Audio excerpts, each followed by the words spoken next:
Okay, you're watching Co-op for Two, broadcasting live from Champaign, Illinois, Saturday night, 11 p.m., January 28th, 2023. This is part two of The Curse, a Sherlock Holmes consulting detective fan-made case, we call them, by Martinez Conradi. It's actually the third case we've played from Martinez. And we were meant to finish it last night. We played for, I think, about 5.5 hours or so. And I think we were all getting a little tired, and Jonathan was very smart to say, we've basically reached the end of this case, except for cleaning up some loose ends, but we don't have a good enough handle on it. And our choice was to either stick with it last night, past when we were feeling a little tired, I think all of us for various reasons, or take a break, go to sleep, come back to it fresh, and spend a short session tonight, basically chewing on the case, rereading stuff, trying to find some last loose ends, and then answering the questions. I like this. I think Jonathan's idea was a great one. I feel much better about at least whether we're going to do any better than we would last night. It's not infrequent to get to the end of these detective games and feel a bit worn out and just sort of rush the end and then regret it. So I'm glad we won't be in that position. If you haven't watched part one, this is not the place to start. You should start with part one. And I think what our plan today will be is skim through the book, reread anything that people want to reread. Most of it, I'm guessing, but pay attention to a couple things. Jonathan, Anna, and I have, in the period between yesterday and tonight, written up our own notes, our own theory. And we use a Google Doc. I'll put that on the screen so we can look through it. But anyone else who's been joining me for these cases, I'm happy to add you to the list, at least with read access to these documents ahead of time. And if you want to help make notes, that's great too. Anything else to catch up on before we do it? So we'll reread. There are places we haven't been yet. There are places mentioned in the newspaper that we meant to go to that we haven't yet. So we'll go to those. And then we'll read the questions. This will probably be a pretty short stream, but I want us to take as much time as we need to talk through the theory of this case. And then at the end, we'll give our thoughts on it. The author, Martinez, is here, can offer some commentary. And we've been playing this case we're playing it to enjoy it, but also playing it and sort of doing some play testing on it and some suggestions and finding some issues. And part of the benefit of talking through the theory is Martinez can listen and see where we've gone off track, where he might not have foreseen some reasoning, whatever. So it's sort of like a design session where we're seeing where we got lost. Okay, let's check in with the chat. Anything else to talk about? Anyone up to anything interesting since last night? I was supposed to take off tonight from the YouTube and deal with real life. I'm the president of the condo board here. I have been for 10 years. I'm transferring. I'm stepping down from that this year, so I'm excited to be doing that, but I'm doing some last minute prep for the meeting, and one of the other people in the building who's good at the financial books is going to be taking over the financial books for me. And so we met today to go over that and spend many hours doing that. And I'll be glad to wrap up that little portion of my life here. Anyone else? Did anyone yet watch Shin Ultraman or Shin Godzilla? I hope you guys get a chance to. Shin Godzilla was the special movie, and it helps to go into that with low expectations. But yeah. Anything else? anyone up to anything interesting? Has everyone seen the trailer for the Knock at the Cabin Door movie? That's the movie we're looking forward to seeing in February.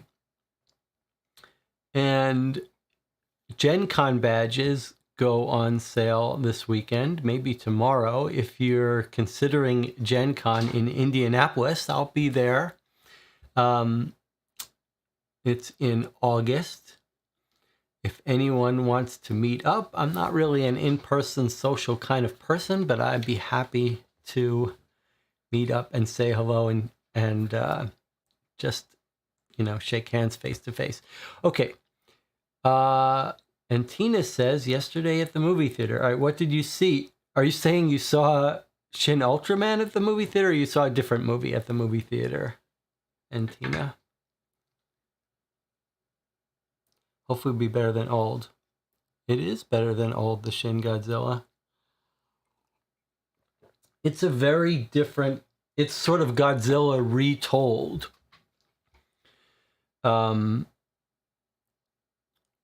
With a different perspective.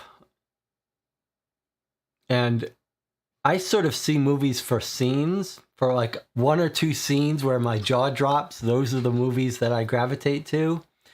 And Shin Godzilla has a scene that I've rewatched, a dozen times. I just love it. But I can't talk about it because there aren't really spoilers in this one.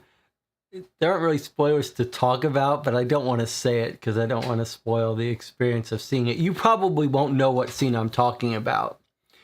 But that's a fun little challenge for you. If you do watch Shin Godzilla, see if you can pick out the scene that I've watched a dozen times that I love. Jonathan Warner. Is this the new name of Jonathan Warner? Is it never going back to Jonathan Warner? Is it always going to be John W. Doggett now? And that's an X-Files reference that I don't understand. My friend Zach's a huge X-Files fan. The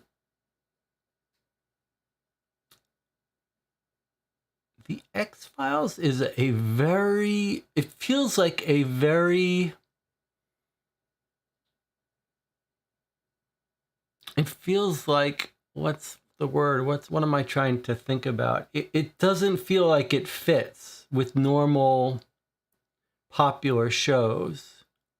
It's like not following a formula in a way. In some sense, it is following a formula. There's the man and the woman who are at the job, and there's some tension, but there's something very unusual, it seems to me, about the X-Files. In terms of how it works formulaically.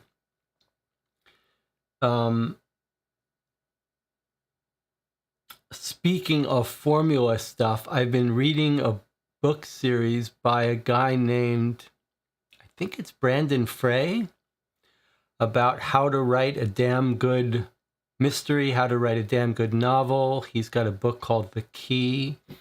And it's very much talking about the monomyth, this idea that there are stories framed as myths that have common elements from the beginning of the history of mankind, telling stories about the hero's journey and the kinds of people he might meet and the important features of the myth that make it compelling for humans for very deep primal reasons in our evolution. And I'm reading this in preparation for thinking about my mystery game and elements that are important for that hero's journey. And it's quite fascinating. I was thinking maybe we could try to have some sessions, game design sessions, where I talk about that book and some ideas. All right, it doesn't seem like anyone's got anything more to say. Let's start going through this here. All right, so Jonathan and Anna and I wrote up some notes. And we're going to review those notes and look through them at some point. But maybe we should just walk through this, reread any sections we want to reread, or just skim through the entire set of stuff we read. Now, one thing I did notice when I was looking through it,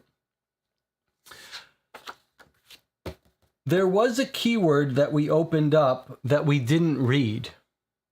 There was a keyword we opened up, the keyword work, and it was in a mentioned somewhere that we didn't go back to. So I do want to make sure we read that. But let's walk through this and just remind ourselves of the case and summarize it. If you don't need this, you could step away for 10 or 15 minutes. Maybe after we do this, we'll come back from break. So if you want to step away till there, that's fine. All right. So I'm not sure if I should have this. I don't want anyone to get too good a look about the sections that we skipped over. But okay, so case opens. Wiggins is gone. Holmes is gone. Nathan Meyer, a detective from Cape Town, South Africa, comes in. And then right behind him comes in someone that says there's been a murder down the block. Turns out that the detective that comes in, Nathan Meyer, who accompanies us for this whole case while Holmes and Wiggins are gone, is someone that Holmes called in. It's someone who's been tracking this thief, this ancient document thief or forger, some combination, and that's his background here. All right, so I guess we're going to hit these out of order here. Then we've got the news. The story that was most important from the news for us here was this story about a British citizen found dead in suspicious circumstances in Ceylon. This is a key part of our case that sort of came together at the end. That Jonathan Fairfax died 2 days ago, mysterious circumstances, murdered, mutilated, possibly. That person plays a big role in our story. And then there are some side things here about that seem to be establishing timelines and a couple things that we haven't resolved, haven't visited yet. All right, let's just jump through these things. Again, I'm a little concerned about showing you stuff. Let me know in the chat if there's stuff you want us to reread in particular. Okay, so the medical examiner, I actually did want to reread this because in Jonathan's notes, I believe it was Jonathan's notes, he said or Anna, said something about, my theory was that it's the old trick of the butler or maid poisoning the glass ahead of time with cyanide. And I think it was Jonathan who says, Murray thinks it was crystalline cyanide, and therefore someone dumped it in the glass. I'm not sure I buy that, but let me see if this helps that out at all. He says it's cyanide. There's still some traces in the glass. The wine bottle has not been poisoned. We've figured all that out. Cyanide can be found in just about any household, so it's easy to find. And then we say we didn't find any vial of cyanide, and he says he points to a pile of white material. And then he says, well, did you study everyone's robes? Because they could have easily concealed it there. They could hide cyanide salts. This was Jonathan's theory. It's cyanide salts, so it's obviously crystals. Someone could have dumped it in. Crystals could be tipped into a glass without leaving any granules behind. So Jonathan was saying, well, I think maybe that rules out someone painting the inside of the glass with cyanide. I don't think Jonathan says that was Anna who said that. I'm not sure I buy that. I think maybe that's leading you to believe that it was put in with crystals, but I think it's reasonable to say that the crystals can be dissolved into a liquid and then that liquid put inside the glass ahead of time. I don't think you could put a pile of crystals in the glass. She would see it and notice it. So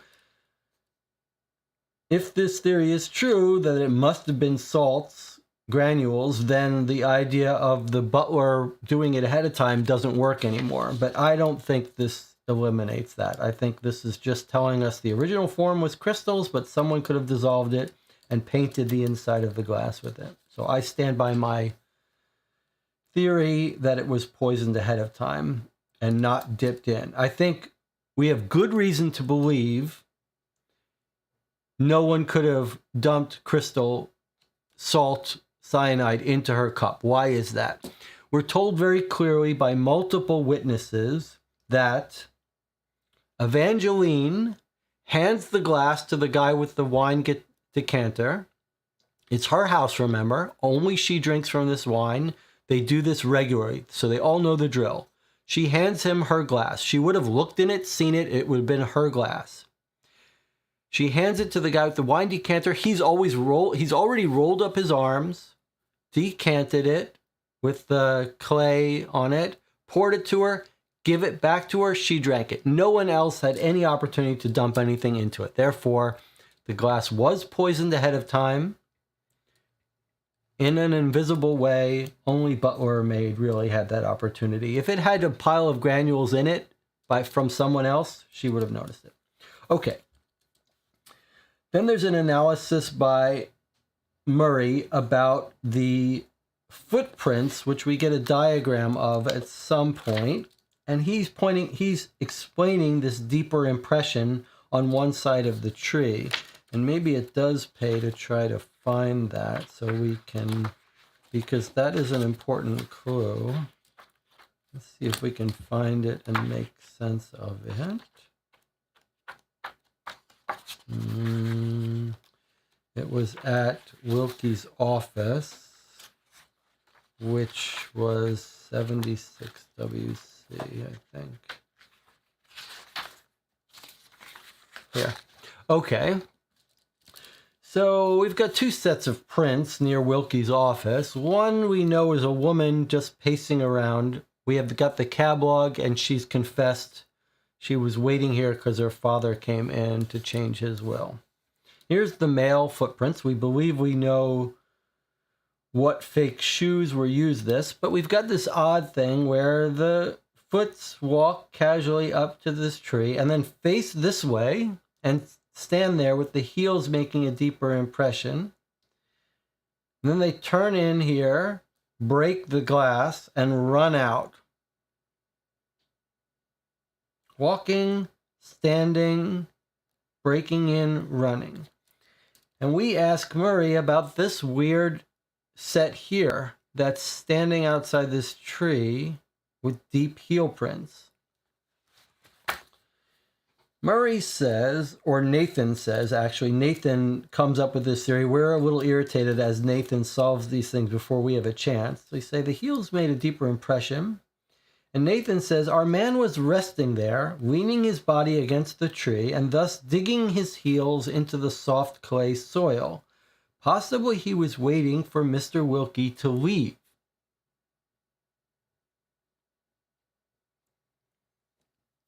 H.R. Murray says, that's my hypothesis exactly. So, and then this is where we're allowed to read the work thing. Okay, so the question is, do we buy that? Do we believe that? We don't have a good alternate theory. However, there are possibilities. Was he reaching up to get something in this tree? Was he hiding from someone who would see him? Was he standing there trying to listen in? We don't know. We don't know.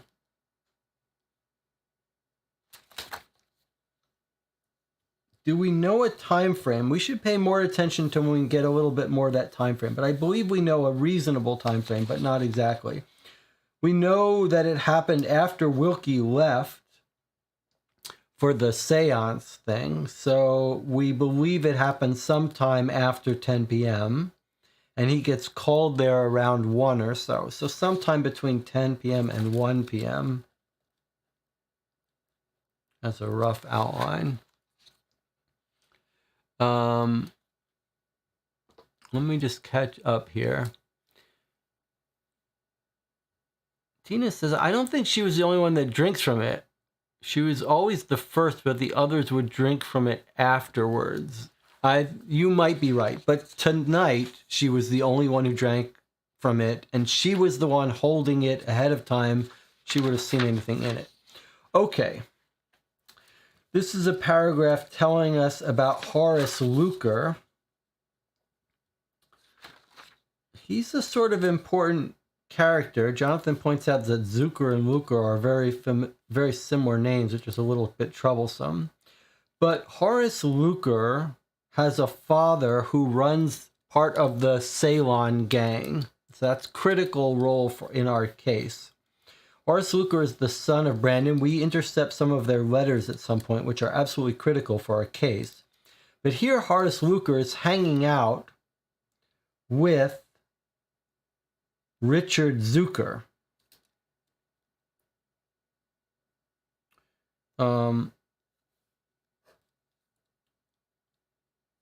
At the Black Crown. And here he's telling us, we don't like this guy. He makes our skin crawl, but he's telling us how that's where he was on the night of the murder. He and Richard Zucker and this church girl who's blonde with green eyes, who will do anything Richard wants, were there dancing and drinking at the Black Crown all night.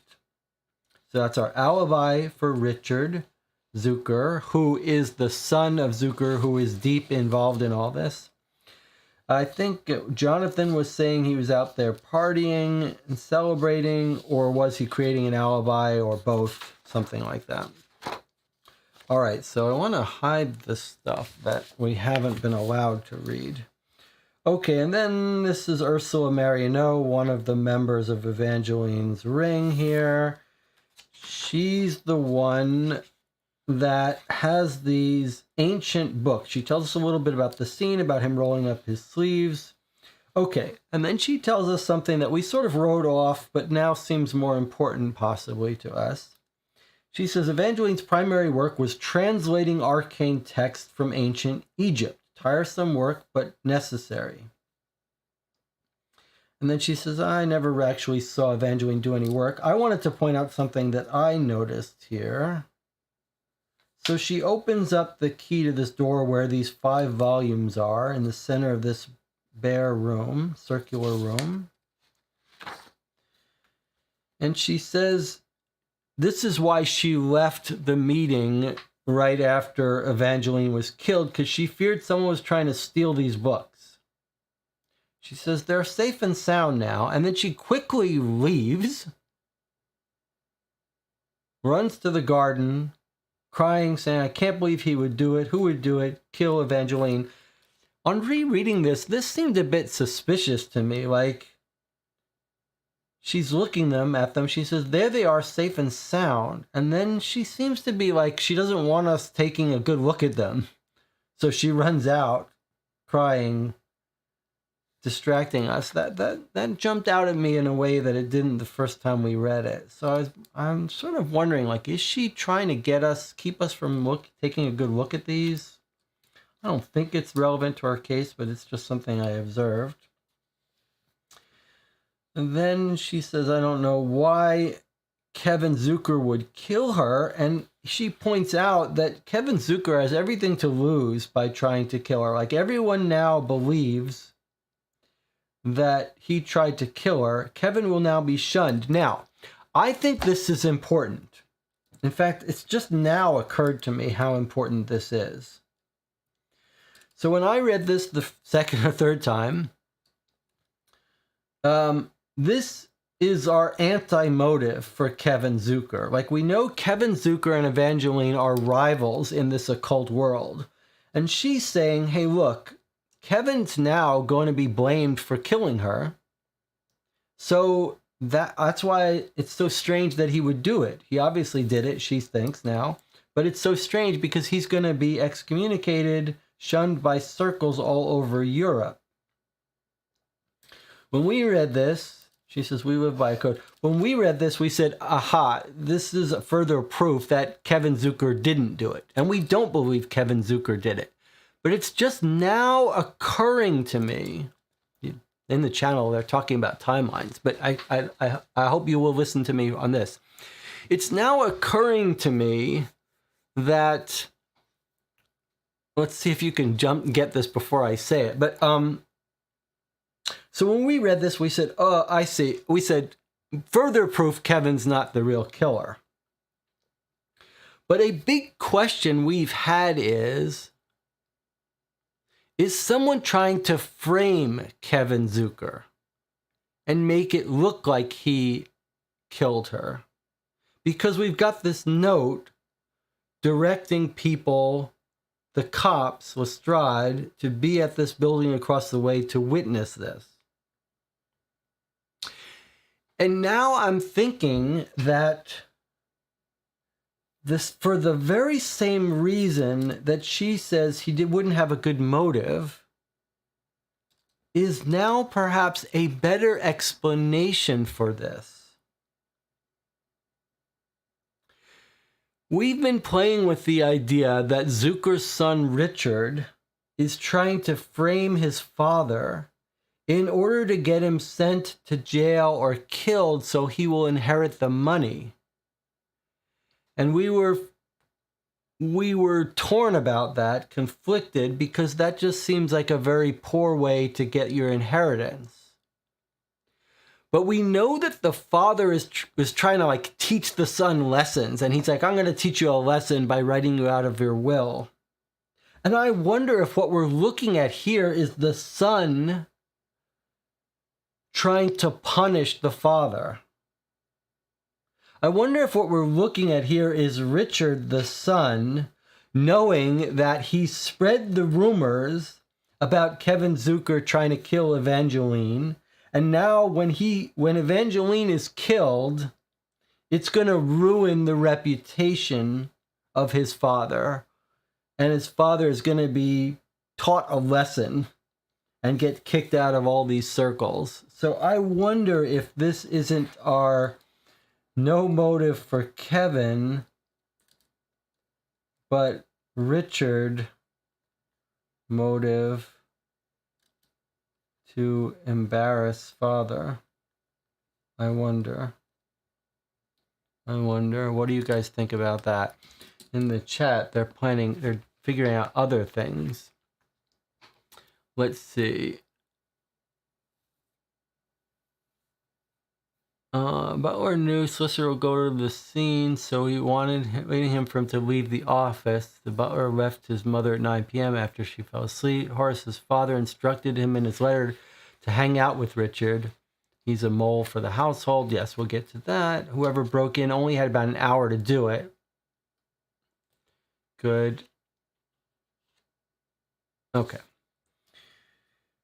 All right. Here is the mother saying that the butler was there till 9. A couple things we haven't read yet. Here's the first scene of the crime where she's dead. The people are missing. Nothing really important here that we don't know very well. I will note that, and we saw this in one of the other cases by Martinez, that this was sort of witches' coven are feminists in the sense that, like, the husband of Evangeline died of stroke, the husband of the maid is dead, the husband of Fiona is Fiona's divorcing her husband, and the Evangeline takes pity on her fellow women and gives them some money, etc. There's sort of like a camaraderie here among these women in this coven. There's this interesting note about them all being there exactly at 11 at the same time. This I find very suspicious because the newspaper tells us about something that may have slowed people down. Like, it feels like that might be significant, but anyway, they're all strictly there at 11. More retelling of the scene of the crime. Here's where Fiona Forsland admits that she's getting a divorce from her husband and that she typed up the request for a divorce at Evangeline's home. That just gives us more evidence about the kind of typewriter that Evangeline has.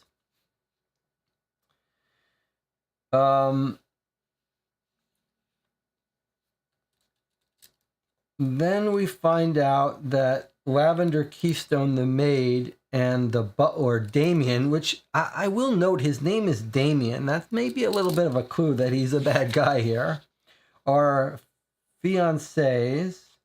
He's younger than her a couple years. That's relevant based on a witness to another scene, identifying the two of them. Handsome, has a small mole next to his nose. We match her footprints to the woman pacing. She finally admits it. She's an experienced liar. She gets caught out and then she composes herself. She tells us now that she's engaged. She didn't want to marry empty-handed. And she tells us that her father was butler to Mrs. Forsland's husband. This is a little convoluted here. But that her father is going to take her out of her will. He doesn't own much, but he owns something. Unless she left the witch. So she tells Evangeline, the woman, that she's going to get left out of the will, who gives her some money. And she says that was very gracious. This is another reason why she wouldn't have killed her. Like, this woman, she obviously has a very good relationship with Evangeline. So it seems like she would not be the one to kill her, although we think her butler did. So that's a little bit troublesome. And then she admits that she was the one pacing outside of Wilkie's office because her father told her he was going to come in on that day to yesterday around 10 a.m. She wanted to confront her father and talk to him, but she couldn't bring herself to do it. And so that's consistent with the cab ride notes and the old footprints, that we think her footprints are a little bit older. So there we have that. Okay.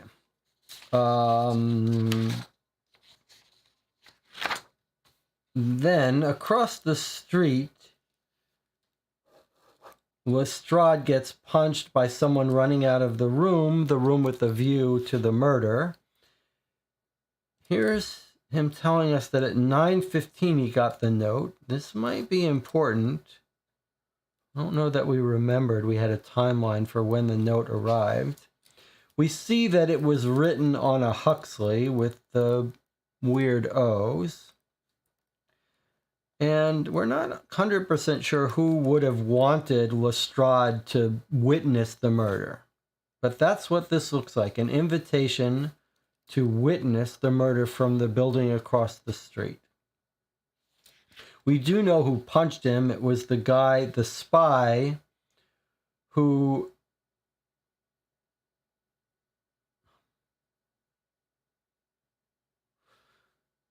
it's the spy who Kevin Zucker always has spy on her, and we know that Kevin Zucker is spying on everyone related to Evangeline and so on. So it's not so surprising, but we know why he got punched and all that, but we still don't know exactly who might have sent this note, although it seems like we actually have a strict list of candidates of people who use this stationery. But we think it's probably now Richard Zucker, the son, maybe wanting someone to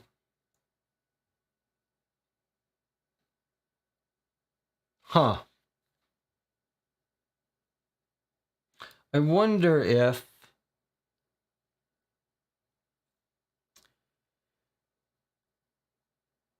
Anna says, let me just address Anna's thing. Anna says Evangeline only gets the money, half her inheritance, if Lavender only gets half the inheritance if Evangeline dies.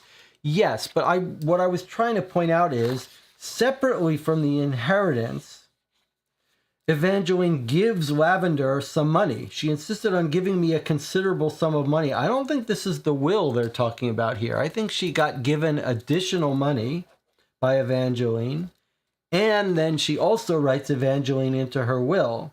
So my point is only that if we believe this, that Evangeline was giving her money while she was alive and going to give her money when she was dead, so not a reason. Unless we think the will is forged, I think this is telling us that Lavender had a good relationship with her. Anyway, can I point out something here? And it says, Lestrade said a Toff's carriage brought the note and he couldn't remember what. Yeah, some Toff's personal carriage. Okay, so this is more, you're saying that's more convincing that it's Zucker's family. Cablog said they saw the Zucker family. Okay, I think you're right. I think Anna's right that this is further confirmation that it's from the Zuckers. Anna thinks that the money she's talking about giving her is the inheritance money. Okay, you might be right. Let me point out something here. We took this note. We've been assuming this note is instructing Lestrade to be here so that he witnesses the murder. Is it possible that this note is from the son wanting Lestrade to be here, not so much just to witness the murder, but to catch the spy, which he did? Like, was this note intended more so that the police could catch the spy for Kevin Zucker and thus blame Zucker? Like, we were thinking, okay, this so he'll witness the death of Evangeline, but maybe that wasn't the point. Maybe the point was hoping that Lestrade would catch Zucker's spy and get him to confess that he was sent by Kevin Zucker, so that this would prove that the father really was involved. I think that might be a better reading. Anna says, yes, of course I knew that. Of course, that was what I assumed. Okay, so Anna already had figured that out, but not me. Okay, but he didn't get caught because Lestrade didn't bring people. All right, then we get brought to the thing. Okay, then we visited Olner with the wine, and Wiggins is there undercover and tells us it was nothing. Then we get the paragraph where we were too late to save William Hancock. This was another friend of John Fairfax who had escaped for a while, was eventually caught up by the Ceylon gang and killed. Then here's where we meet Kevin Zucker. We're told he's an ordinary-looking man. Then the son comes in, who's key and we think is the culprit for this. He again repeats he's going to be shunned all over Europe now that they think. So even though he doesn't worry that the cops are going to arrest him for this. He's not worried about that, but he is concerned that he's going to get shunned by the circles, and we think maybe that's the son trying to do that. The son and him don't get along. We hear him say that he bought the son the Huxley typewriter. I also think that we overlooked the significance of this. He talks about he's what he calls himself a travel writer. He's hardly traveled these 3 months. I think that Richard Zucker is part of this international smuggling Ceylon ring, and that he may travel for them and be involved in those details of it. Okay, so here's something we hadn't read originally. Do not read the next section unless you have unlocked the code work. So this is new to us. We ask Zucker, we'll need access to any workmen you employ and any shoes they might keep on the premises. Mr. Zucker does not demur, but we are unable to match the cast provided by H.R. Murray to any of his servants' footwear. During our endeavors, a groundskeeper named Amos Zachary asks, "Why are you lot so keen on our boots?" "It's part of an investigation," Nathan replies obliquely. "I see. Perhaps you might want to know that I sold my boots yesterday to some man. Said he was collecting boots for the unfortunates, and he offered a decent sum to buy 'em off me." "Did you get a name?" "I'm afraid not." "Well, what did he look like?" "I didn't look very closely after I heard the money he was offering. Average height, average build, not rich, not extremely poor. Common Londoner." "And when did this happen?" "Oh, round when I was taking my lunch."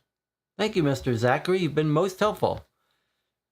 As Mr. Zachary walks away, we notice he has a pronounced limp in his left leg, causing him to tread more forcefully on the outside of his left foot. I believe this is our confirmation that it's the gardener's shoes that were used to break in to Wilkie's office, that were bought from that the cab driver bought on the instruction of the man who was in his cab, which we believe is the butler. So I believe this is just confirmation about all that. This pronounced limp, I think I probably overlooked it when I reread it, but I think Murray must notice something about the shoes that tell us the person had a limp. Somehow we overlooked that. But this is just confirmation of everything we already knew.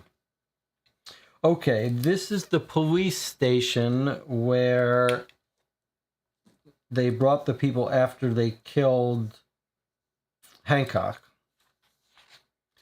And what has he said? "I know that the gang who killed him was angry because he stole some parchment from Ceylon." I believe I heard that straight out of their mouths. Okay. I want to come back to that because I think this is important. But we knew that John Fairfax was killed and Hancock, they were part of the same team, and they were killed by the Ceylon gang. We'll come back to all that in a second. Okay. Here we go. We're gonna do this refresh, and then we'll be at about an hour, and we'll take a break.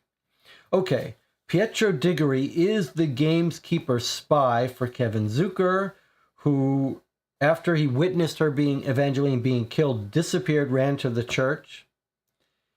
He just confirms everything we knew about the scene of her death, and then we get given by the anonymous woman who's hiding out in the church, who we know who she is. We know it's Joanna Scarborough, the secretary of Mr. Wilkie, and she hands us the original of Kevin Zucker's will, where the son is being disinherited. All right. And she's using the typewriter belonging to Wilkie. This is Wilkie's real typewriter, the bellwether style with the small A's. So she's held on to the original, proving that the one we find in Wilkie's office, giving it all to the son, is a forgery. But this is a very important clue, because we've been talking about the break-in as being where this will was swapped, perhaps. And at the time when we were reading this, there was real speculation. How does she have this? How does she maintain control of this? And I think this was a really key, interesting thing. That fact was something that we benefited from chewing on, because I do think that's significant. We were thinking, if someone broke in to do this swap, how does she end up with this? But I think this fact that she had this led us to believe now, this is something you see in all of our notes, that this swap happened separate from the break-in and before the break-in. And that Joanna Scarborough did this swap during work hours, having nothing to do with the break-in, way ahead of time, and she just swapped a pre-prepared replacement and just put this in her purse. Do they have purses in the 1800s?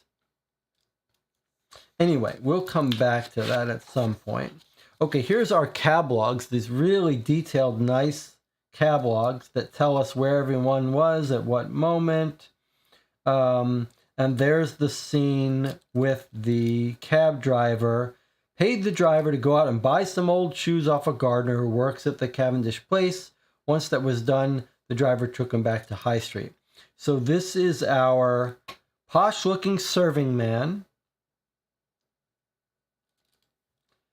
At 1 p.m., this is our butler being taken from Evangeline's house to Zucker's house at 1 p.m., during which time he buys the shoes from the gardener. So butler visits Zucker. We don't know if he's visiting Kevin or Richard, but we suspect Richard. And buys the shoes from the gardener and then comes back. I do want to point out something that I think we may have misunderstood regarding Joanna Scarborough, the church woman. So I just want to read that part again. Third driver, he took some young slip of a girl from Wilkie's office to Zucker's house at 11:30. And then back after 10 minutes. And then she's taken from Wilkie's office to the church at 9 p.m. So maybe we did parse this right and I had just forgotten. But at noon, she goes and visits Zucker at 11:30. I think she's reporting to him that the father has come in and changed his will. So she's going over to the house at 11:30 and then coming back. We think she's having an affair with Richard Zucker. And then she comes back. She's clearly not giving him the original will. Maybe she's picking up the fake will. And then she stays at work till 9 p.m. Then she goes to the church. She's working until 9 p.m. But as has been pointed out, by the time she goes to the church, she's hiding out. And so we're a little confused about that.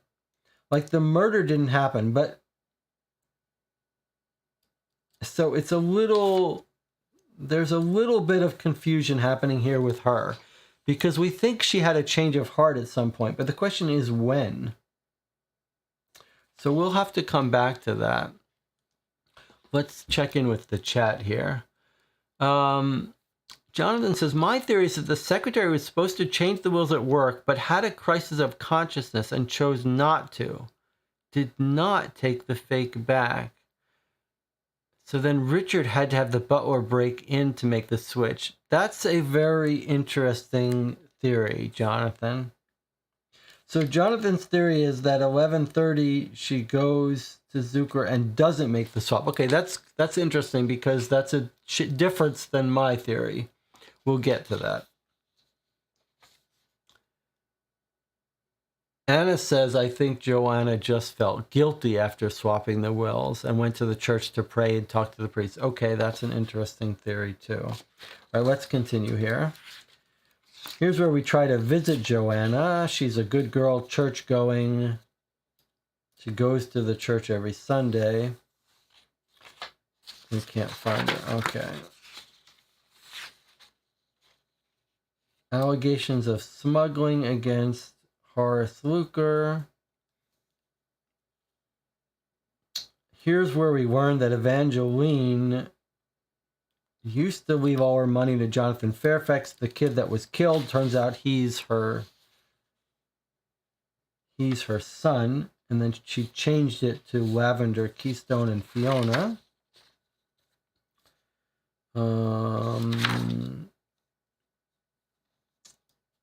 And then there's this long scene at Wilkie's office. So let's just go through some of this. His office was broken in at night around midnight or so.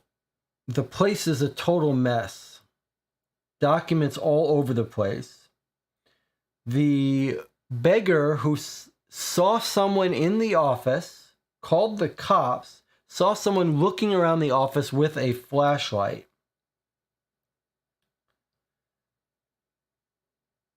And here's Wilkie talking about coming back and finding the place a mess. We say, was anything taken? He says, nothing at all. And then we ask him about the documents. So it really seems like the butler was in there looking for something. And then got scared away by the cops. Scared away before he wanted to leave. Keep that in mind. I think that's important. It doesn't sound like he left calmly after he did what he came to do. It kind of sounds like to me he did not accomplish what he meant to do. That's a very important issue. If you agree with that, then it means one set of things.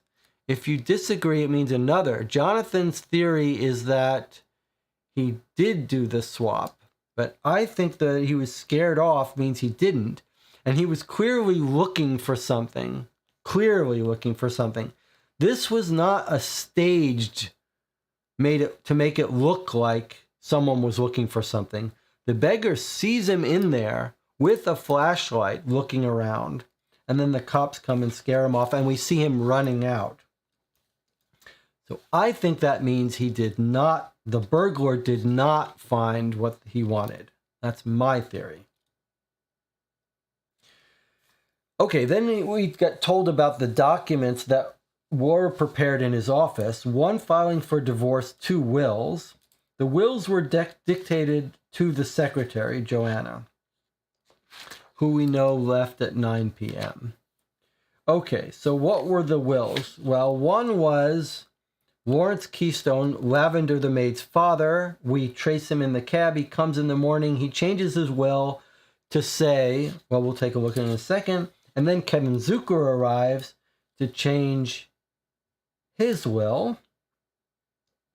And then he admits that Wilkie says that Zucker has been trying to recruit him. He tries to recruit everyone. Kevin Zucker has spies everywhere. And he gives us a list of people who he says were working with Zucker. Horace Luker, Robert Hamilton, and William Hancock. One of them's dead. One of them's involved in this smuggling ring. Okay, and then he shows us these documents. Now, the first will that we see is from Kevin Zucker, leaving all his money to his son, Richard.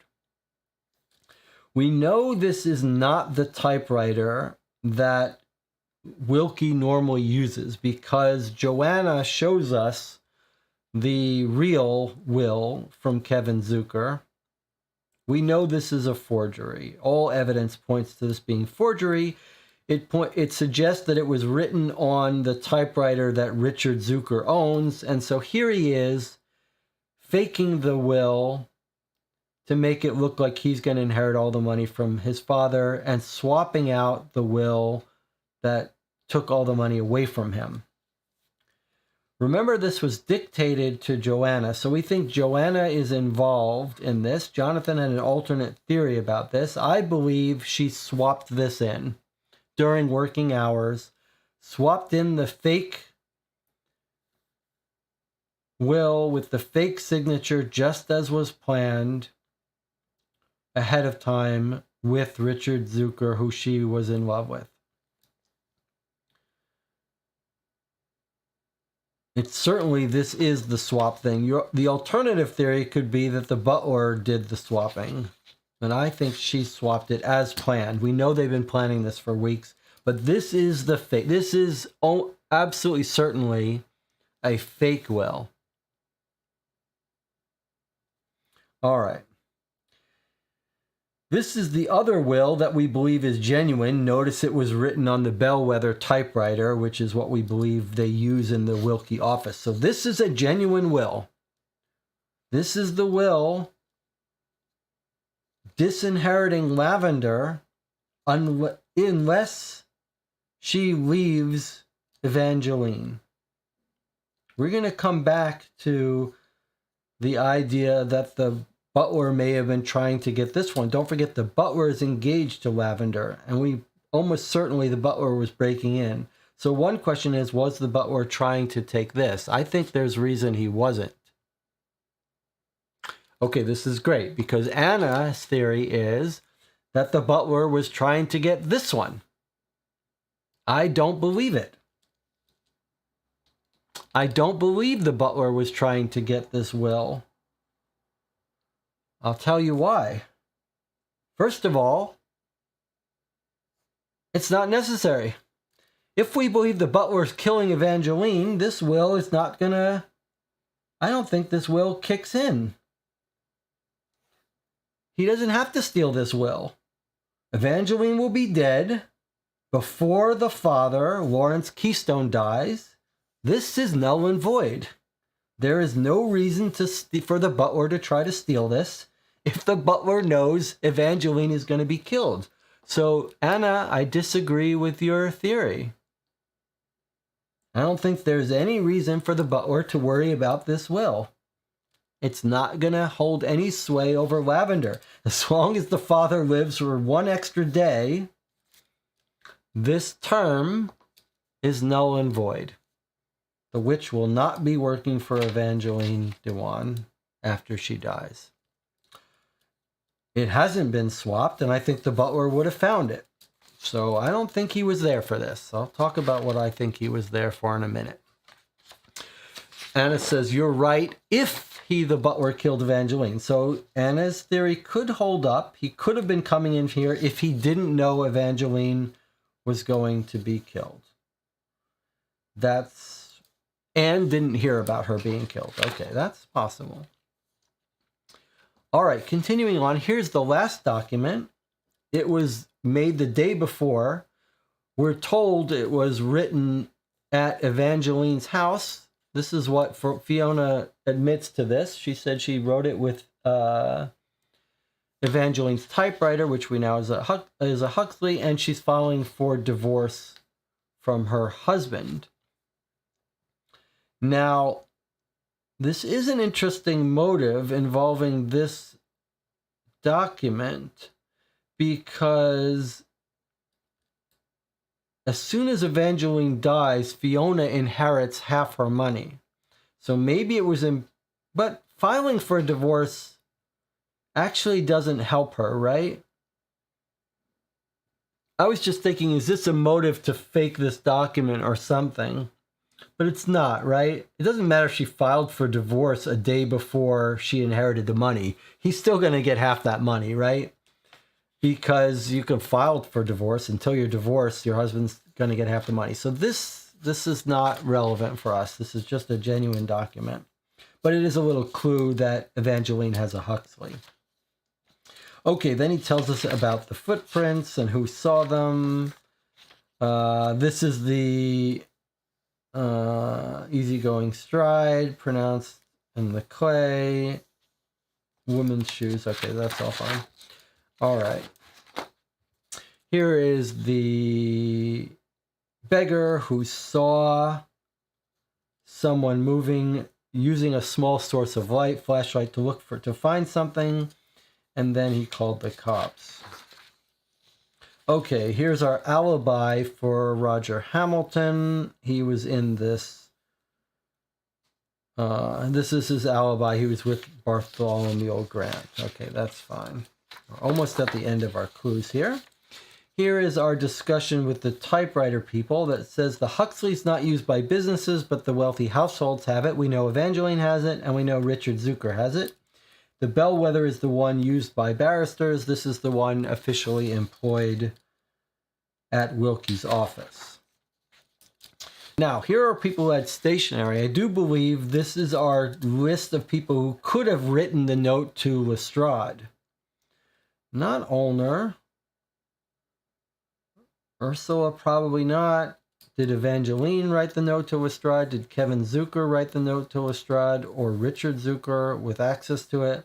And then Horace and Hamilton. Hamilton's still alive. He had the alibi. And Luker was the other person involved in this Ceylon gang stuff.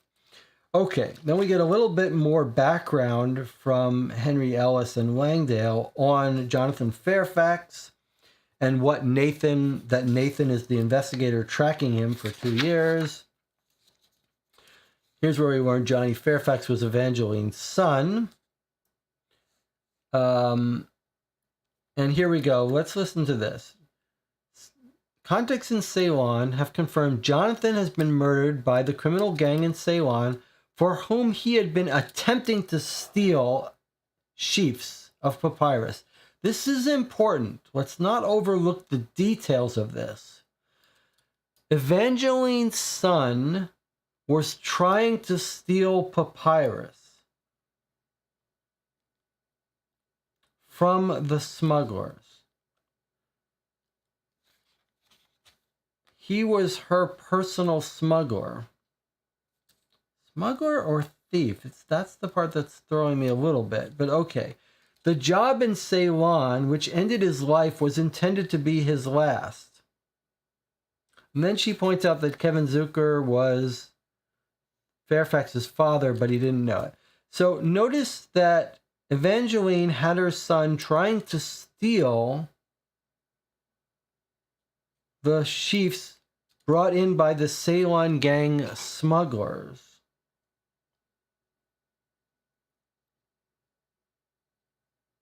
That's a little bit confusing why Evangeline wanted these papyrus sheafs. Is Evangeline doing forgery as well? But I'm going to come back to that forgery island aspect of the story in a bit. Then we get more background. This is important. Horace Luker's father, Brandon, has been drawing suspicion. We suspect he operates a smuggling ring from Ceylon. This is the Ceylon smuggling ring that killed John Fairfax and Hancock.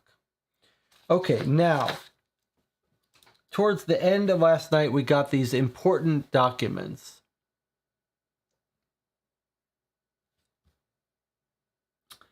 They're from Brandon to Horace Luker. And Horace Luker is friends with Richard Zucker. They start here on February 1st. These are very important clues. Brandon, who runs the smuggling ring in Ceylon, says to his son here in London, "Tell Kevin Zucker that a shipment of papyrus will arrive." Now, here is the really important part that we might be overlooking the significance is. He says, "Our counterfeiters have done sterling work." So we're told the Ceylon group are smugglers, but they're clearly not just smugglers. They're counterfeiters. This is important.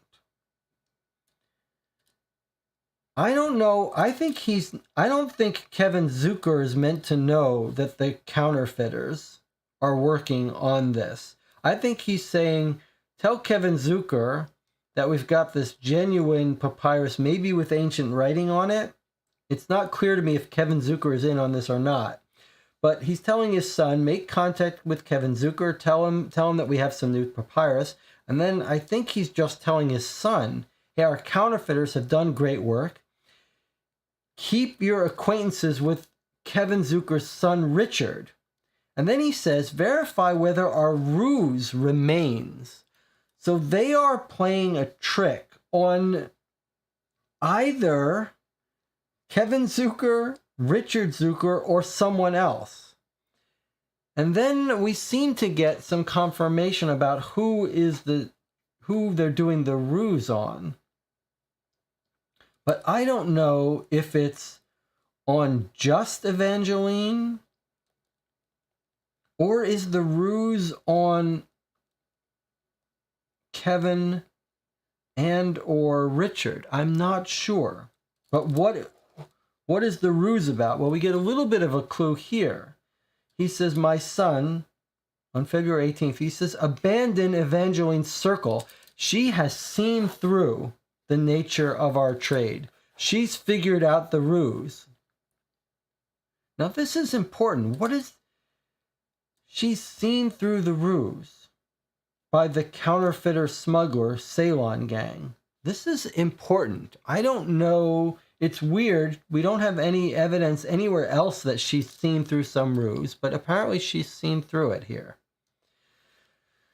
Then 10 days later, the father is writing to the son again, talking about Jonathan Warner figured out that these were about the people that just got killed. Come lately, Fairfax was killed. So they've killed off the guy who tried to steal from him. And then Hancock escaped. Will arrive in London shortly. What is this? ACT.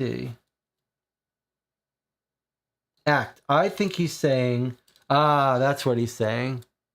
He's saying to his son that Hancock's coming to London and kill him. I think he's instructing... And I'm not sure I didn't follow this logic completely yesterday, but he's clearly telling Horace Luker to kill Hancock.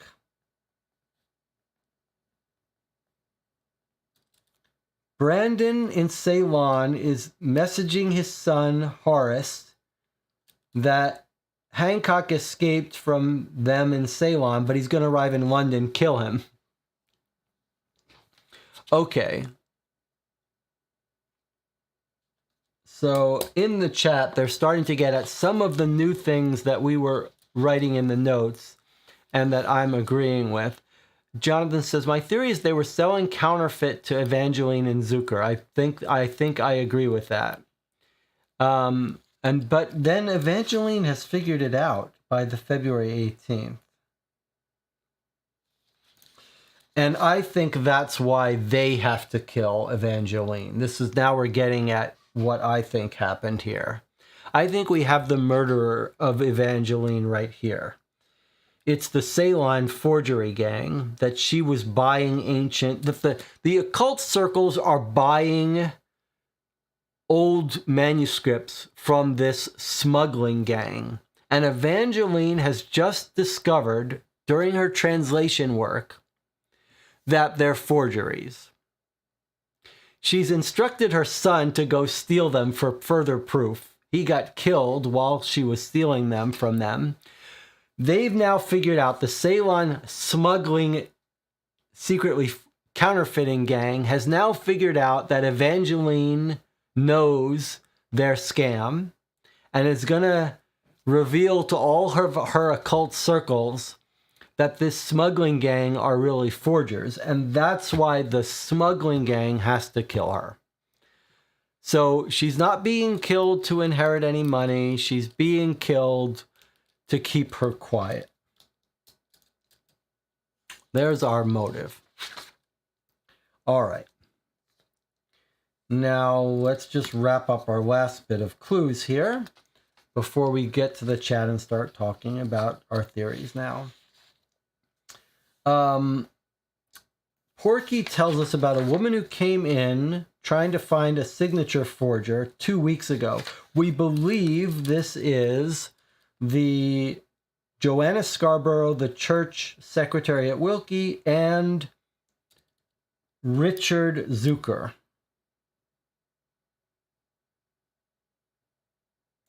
So we believe this is Richard Zucker. So they've been planning for a couple of weeks to replace the father's will.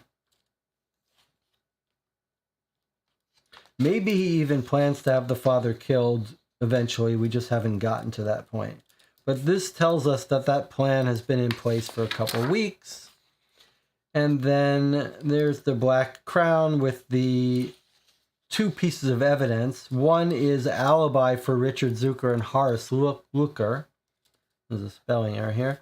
But this is also telling us that they're good friends. Horace Luker, remember, is the key son of the Ceylon gang, and I think they're working with Richard Zucker. Okay, and then that's the end of our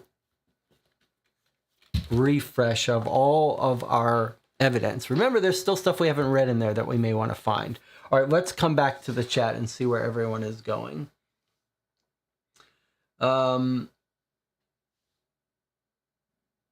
Hancock works for Kevin Zucker and would have told him what was going on.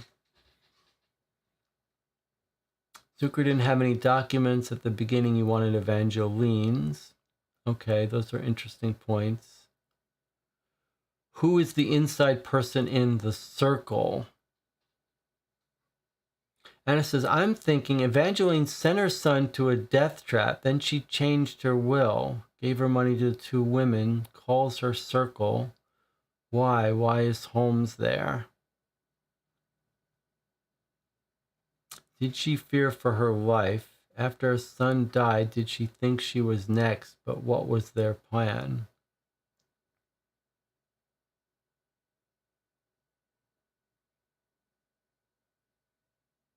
John says, my theory is in the digital notes if we want to take a look. Okay, let's do our breaks thematically. Let's break now after an hour and 10 minutes going through the clues that we've read. We'll come back, we'll look through the theories, and then we should try to find a couple more of those clues we haven't read yet. There are a couple more places for us to go, newspaper-based. Maybe we can think of something else. Take a break. We'll go through our theories.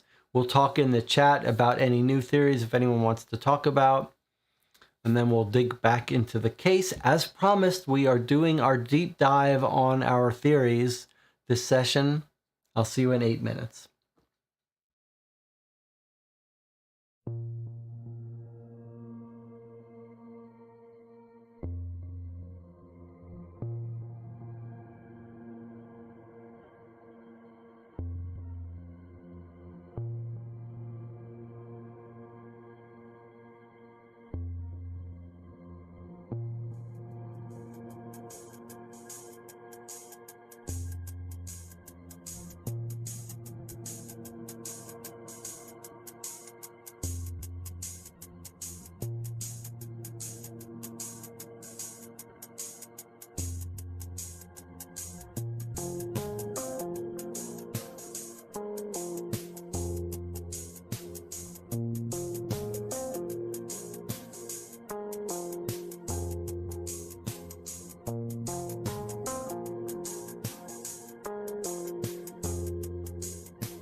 We're back. You're watching Co-op for Two.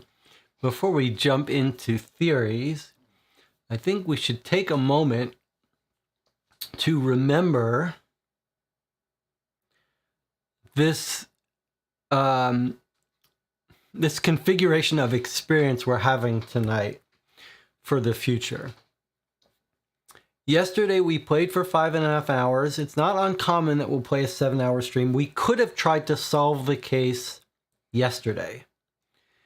Instead, we stopped, we slept on it, and now we're spending several hours just recapping and chewing on this case. I want us to remember that for next time, because that feels to me like we're getting more out of this case. We are stretching it out. We are adding hours to our playthrough, hours of discussion time. And I want us to remember it for next time to see if this is what we want to do in the future. Like if we play a 6-hour case, do we want to purposefully break and spend a couple extra hours in a second session after we sleep on it before we try to solve it? For me, it feels like this is time, enjoyable time, but I don't know if everyone's going to agree with that. All right, so I'm going to go over, we've got much too much notes to walk through in detail. What I'm going to do is I'm going to try to give my hypotheses, working hypotheses about the key elements of this case. And then what I'd like is Jonathan and Anna to talk about differences in their theories or things in their theories that I haven't covered, and then we can look at those in the notes in detail, but rather than walk through them all.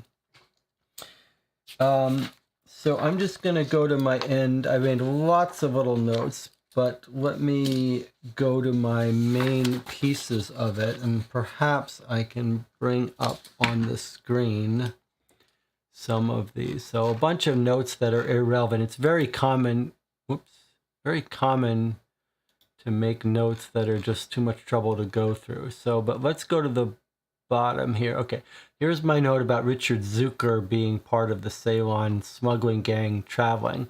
All right, let's look at my theories here. Can we edit this? Where's our thing? Let's just give ourselves some space here. Okay. Ceylon gang is smuggling Egyptian papyrus and counterfeiting it to make it look like faint ancient occult documents to sell to the occult groups. Richard Zucker is working with them. Travel writer is cover. Father does not know about his role.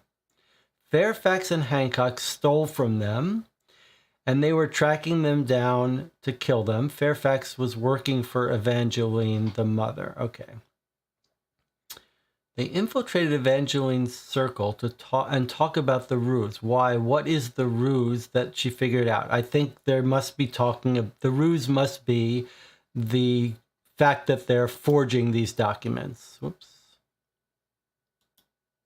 Forging the documents. Okay, she must have figured out they're forged. Okay. Is she the purchaser of the fake documents or the protector of Fairfax or both? All right, skip that for a second. Now, so my theory is that she was killed by the Ceylon gang, which includes Richard Zucco. So I think Richard Zucco and Hamilton, are killing her to cover up the fact that she's figured out. And I think they're using the butler as their inside man to do it. Okay. And then Anna had a theory that they replaced the Zucco will without needing to break in. Okay, I've got a new theory about that. I'm going to give that to you now. Before we go to... Oh boy, this is really annoying, this part. Okay. Let me give you my new theory. I was convinced of the wisdom. I was convinced of the logic that the secretary has the original will in her pocketbook and has swapped out the fake one, swapped the fake one in, which was long been planned. And that was unrelated to the break-in. I now have a new theory. My new theory goes something like this. The secretary and Richard Zucco have been planning for 2 weeks to swap out the will from Kevin Zucker when he makes a change. And my theory now is that Richard Zucker has that fake will ready to go. Something like that. Kevin Zucker comes in on that day, changes his will. She takes it down. She goes to Richard Zucker. We know that in the cab. She goes to him at around 11. She tells him. And then my theory is that she got cold feet. That maybe he told her that he's going to kill Evangeline and that she got cold feet.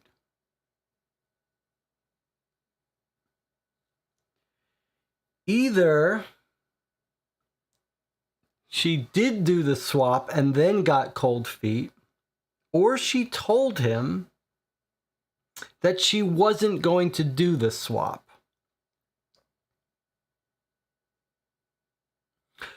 So let me suggest that she told him she wasn't going to do the swap, that they had a little tiff.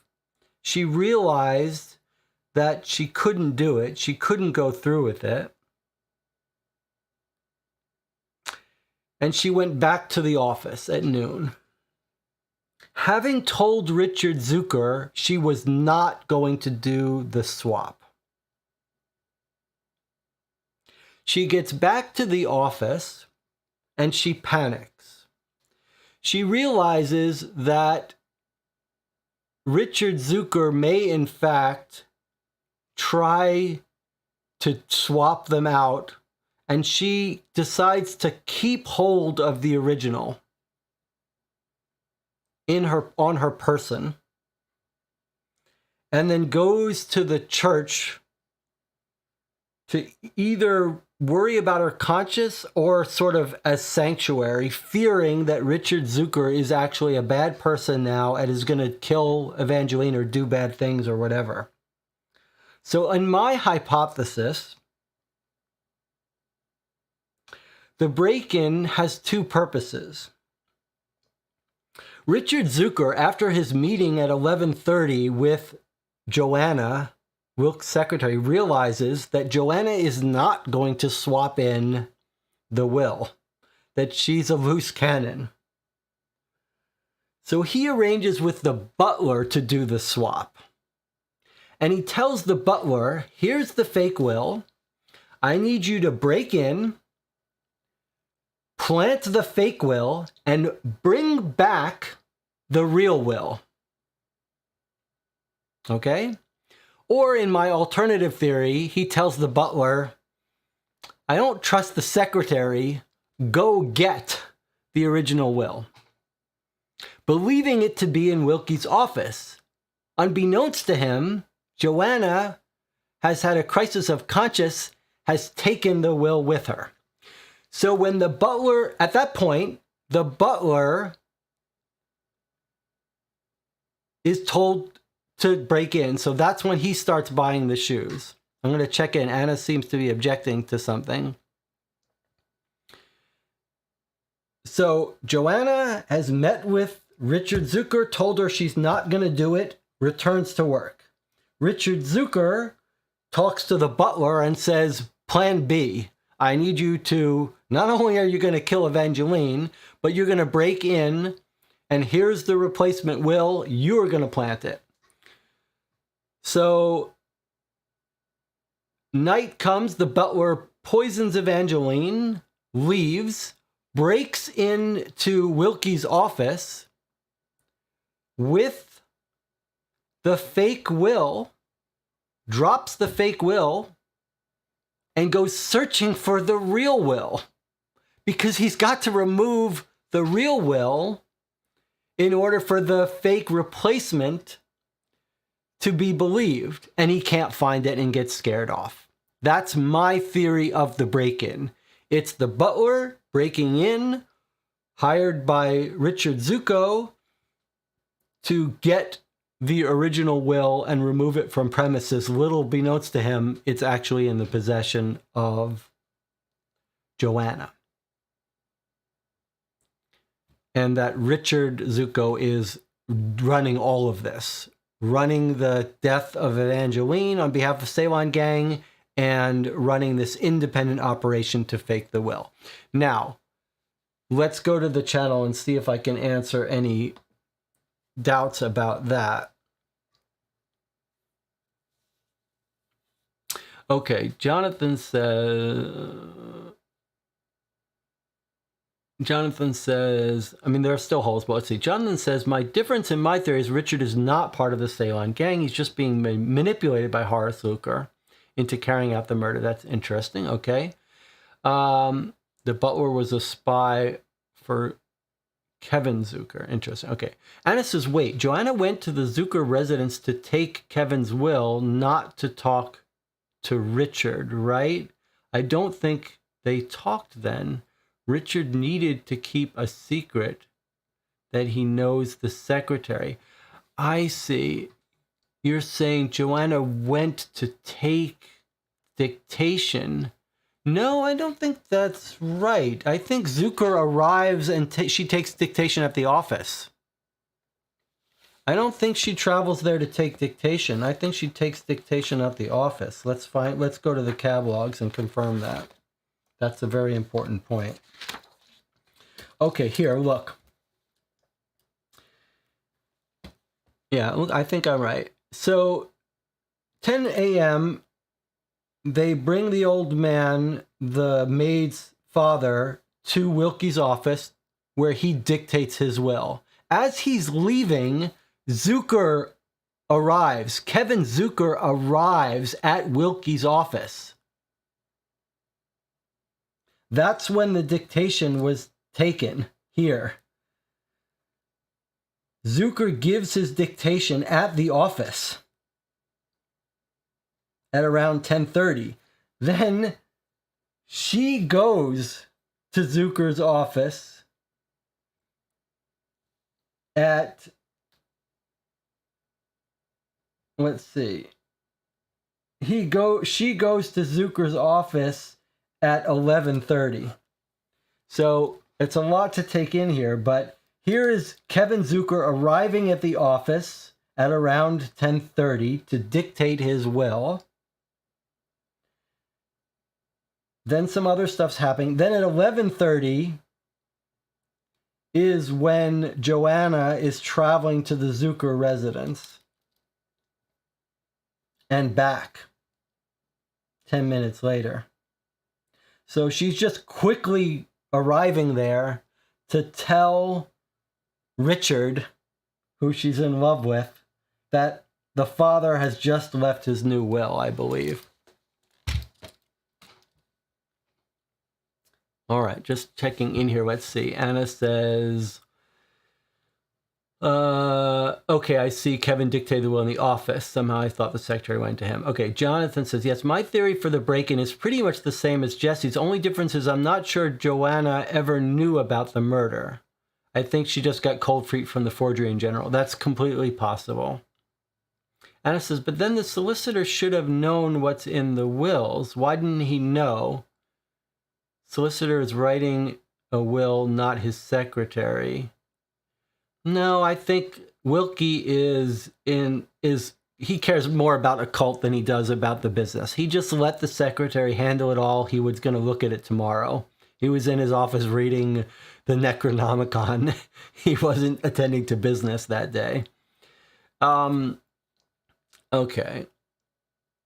Anna says, I agree with Jonathan. If Joanna knew about the murder plan, she would have told someone earlier, wouldn't have swapped the wills. Well, I don't think she did swap the wills, remember. That's my theory. My theory is she's got cold feet and didn't swap the will. Now, whether she knew about the murder or not, I don't know. But Jonathan and I are in agreement that she got cold feet. And my theory is that she never had possession of the new will, the new forged will. My theory now is that Richard had that copy and she refused to take it in.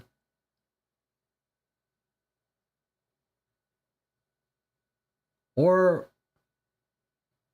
perhaps, yeah, that's my theory. That's my theory. You could come up with alternative ideas, like she met with Richard to get the new copy, but she couldn't see him.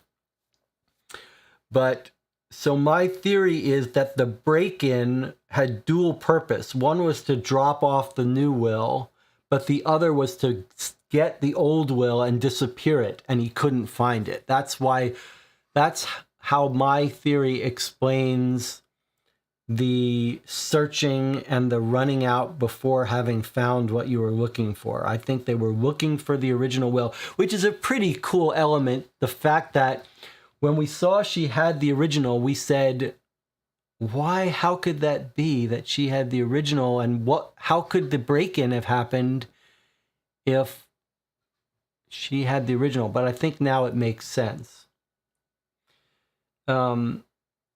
But you could come up with some alternative, like she did swap it, but then she got cold feet, and they still had to break in to steal the original. But I think it makes more sense that she just didn't do it.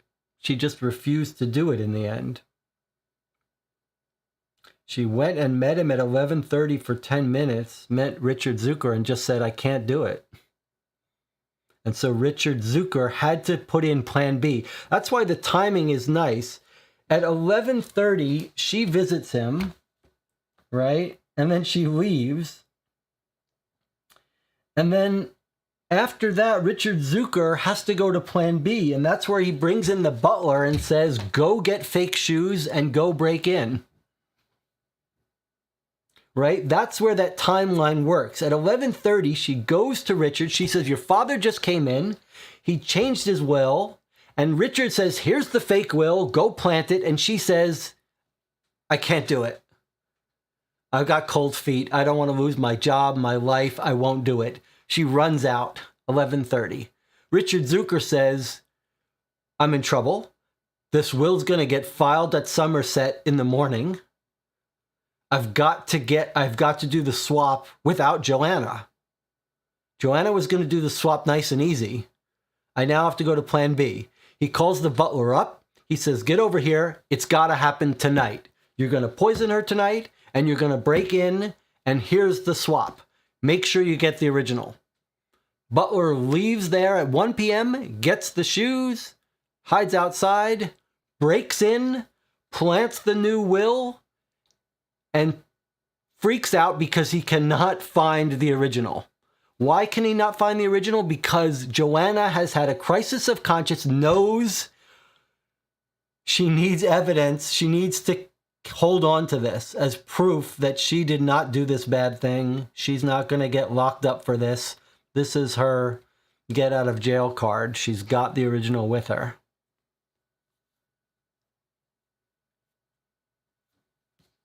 That's my theory.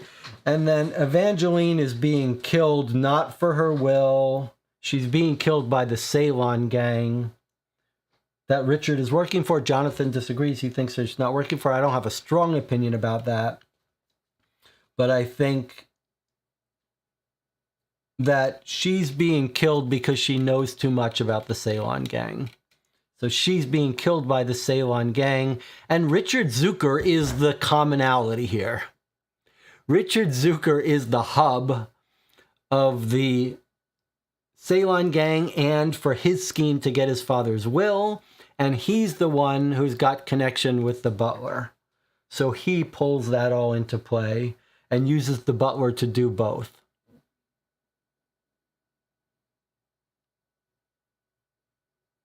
Anyway, that's my theory. Jonathan says, slight difference. I think the butler was showing up to confirm the murder plan with Richard for that night. Then Richard tells him about how Joanna did not come through. Butler needs to break in. Okay, that's fine too. Either they were pre-planning the murder. I think you might have a point that might be more likely to explain why, or all the way in at 9 a.m. he had sent a note to Lestrade. So maybe the murder was all in plan. I'm not sure. How did the butler kill Evangeline? He put poison. He painted the inside of her goblet with cyanide. We're told that it's easy to get cyanide. He knew exactly what glass she was going to drink out of because she did it every time they had one of these meetings. I think that was easy to do.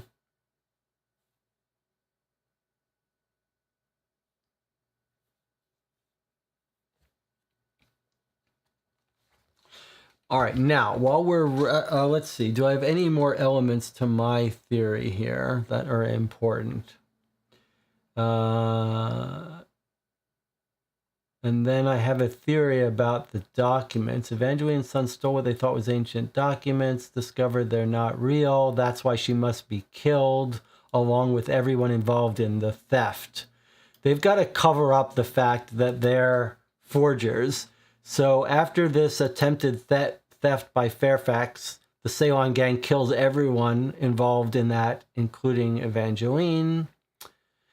And then my theory about Evangeline being fearful, this was my theory here. I'm not sure how well I believe this, but my theory is that Evangeline, remember that it's back in February, the end of February, where the Ceylon gang knows that Evangeline figured things out. And I'm thinking that they might have been, like, she might have sensed that people were following her and putting her under danger and maybe trying to kill her. So I'm thinking maybe she doesn't quite realize who's trying to get her, but someone is trying to get her. In reality, it's the Ceylon gang and Richard Zucker. She might assume that it's Kevin Zucker, or maybe even she says Zucker's trying to kill me and people assume it's Kevin. But I think she just knows that some people are after her, following her, trying to harm her. She just misinterprets who it is. I'm not sure why she wouldn't think it's the Ceylon gang, but maybe she doesn't think she knows about them. So I think she's just she may be blaming the threat incorrectly on Zucker. Okay, so then there's my theory about the butler being hired by Richard. Okay, now let's see. So going back to the chat, we do have more leads. Okay, before we do that,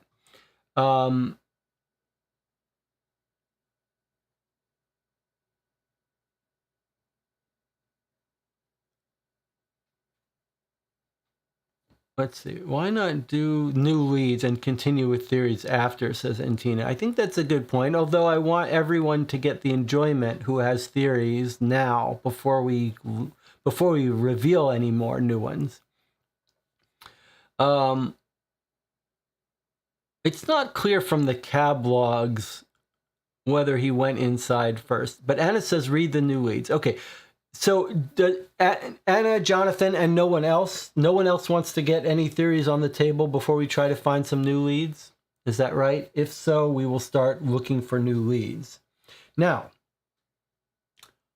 where are we going to find new leads? We've got the news. There are some leads in the news that we haven't read. We don't know if there are any significant new leads, but we know that one source of leads is from the paper. One question we had was this boarding house might have seen someone running away. I don't think that's relevant for our case, but that was at 7 Northwest. Let's see if there's a lead here. Okay, so if you have any theories as we're reading, feel free to put them out. But here is 7 Northwest. This is the newspaper about the singers. At 7 New Cavendish Street, a child confirms that she was awakened at around 20 past midnight by a man running at full tilt towards Howland Street. This is what we thought. Remember, this is if you want to chase down who the person was that punched Lestrade, but we've already solved that, so this feels all a little anticlimactic, but we can trace him now. Howland Street. Let's see. We think he went down Marleybone. Where is Howland? There's Howland Street right there. So we are actually tracing him, that he made it all the way past here towards Howland. We know where he's going to end up, right? He's going to end up at St. Saviour's Church. I'm not sure where that is, but I believe we might be able to trace him. So let's see, if you kept going, where would you find him if you went to Howland Street?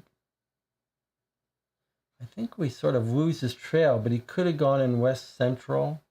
I believe we're going to find him eventually going to the church. Remember, he sees her get murdered and he runs. Just for the fun of it, where is St. Saviour's Church? Not that we really need to track him down, because we found him already. St. Saviour's Church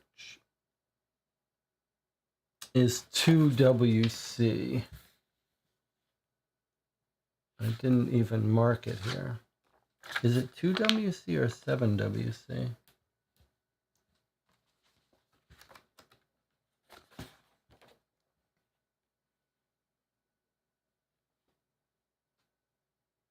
WC. Okay, so he's running here. He's probably going to end up here. We probably could find him maybe if we trace other people. Let's see. If we just go through the news mentions to see if we've missed anything. Here's the charity for Lady Tinker at 55 Northwest. Let's see if there's an entry there. 18 is Parsons and Son. This is another ally, so we've gone through that. Let's see. Got a bunch of other places that we didn't read, but I'm not going to glance at them because we have no reason to get there.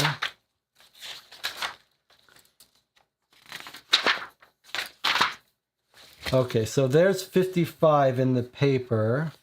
Here's 55 we could read. I don't quite remember Londoners having such charitable hearts, Nathan observes. Scores upon scores of second-hand clothing are being arranged into neat piles on a crowd of tables at 55 Park Lane. Finding anything relevant here would be like hunting for a needle in a stack of needles.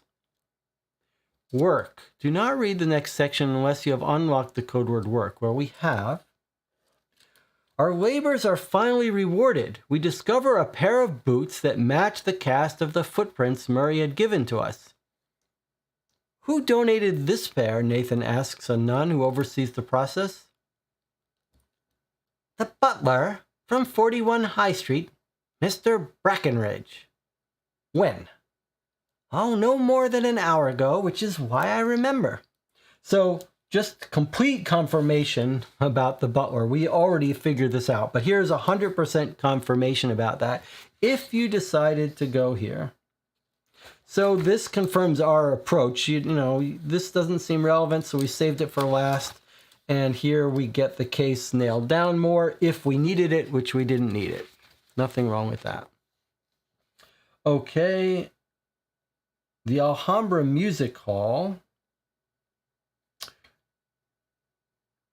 Why did I not write down looking that up? We're just going to we're dotting our I's, crossing our T's, and going to places in the newspaper looking for any leads we haven't found. Alhambra Music Hall is 25 WC. 25 WC. Let's see if there's entry into that. We believe that these are just related to the cab that broke down, which is giving someone an alibi. So let's see. Okay, 20. Alhambra doesn't have an entry, so that's that.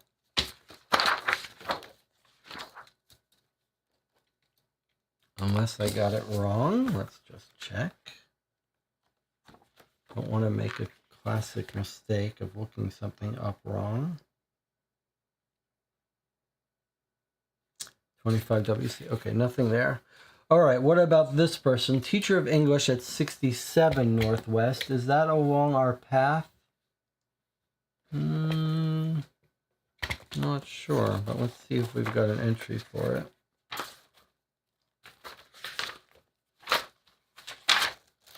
"67 Northwest is Olner's house." Let's see. So this entry here is Olner's house. Let's see what he wants. Teacher of English, Geography, and History.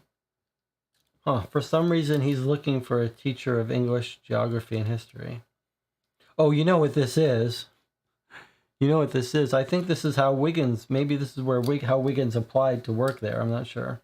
Okay, 5 Northwest. Did we already read that? That one's not even an entry. Okay, how about this one? The Irish thing at 34 Shoe Lane. Where did we decide Shoe Lane was? Was that also Northwest?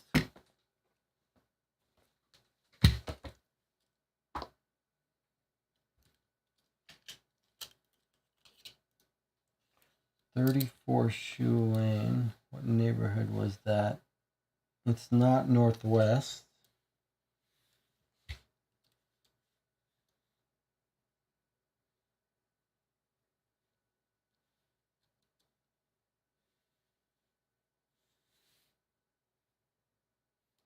"34.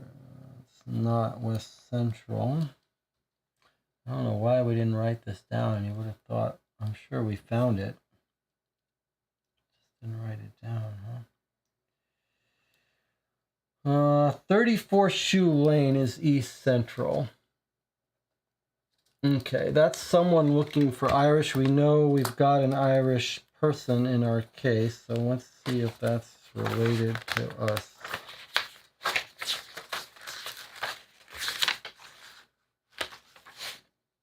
No. Okay, so that's nothing. Fashionable dress, 10 EC. That's not a place we can go to. Okay, here was the Northumberland Avenue. We said that was down here.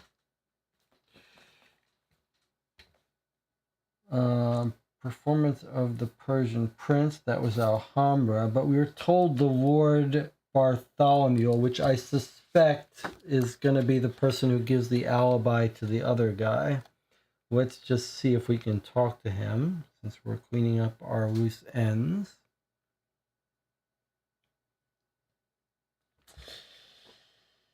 Lord Bartholomew Grant. This would be a fine time if anyone has other ideas for leads we could get to. I don't see a Grant.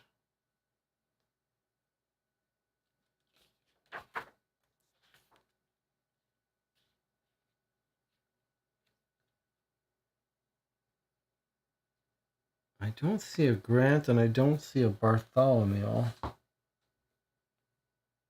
I thought for sure we'd be able to confirm the alibi with him.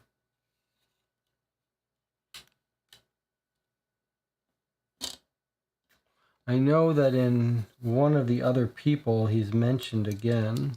All right, I believe that's all of our newspaper things. Let me see. It sounds like someone is got some alternate theory or something.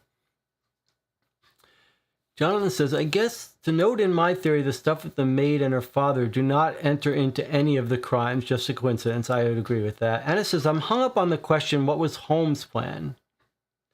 Did Evangeline want to make some scene to find out if there's a traitor in their midst, and Holmes was there to observe and catch them?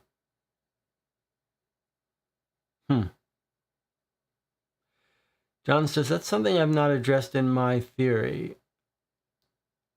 Tina says, I think that someone in the circle killed her, one of the women. Okay, so and Tina has a very different theory than the butler poisoning.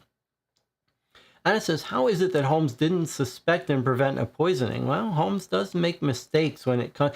Holmes doesn't seem to make mistakes about solving cases, but he does make mistakes in letting people get killed. He's not the best at stopping the things from happening. He finds the culprit afterwards, but he has let people get killed before. Shay is working on an alternative theory. Possibly Fiona, she's divorcing her husband, is accustomed to having money. Anna says, I thought at one point that maybe Evangeline had a guilty conscience because of her son's death and killed herself, but wanted to frame Zucker. But then why did she ask Holmes there? First of all, we don't know that she asked Holmes. We think she probably did, but he could have infiltrated himself anyway. I suspect that she realized someone was trying to hurt her, didn't know exactly who, and hired Holmes to try to figure it out. Grant is mentioned in the Hamilton clue entry. I believe the entry just states Grant backed up Hamilton. Yes, I agree with that.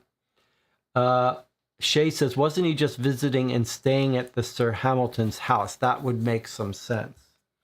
All right, well, we've still got places in the clue book that we know we haven't been to, but we're not sure on what basis to find them.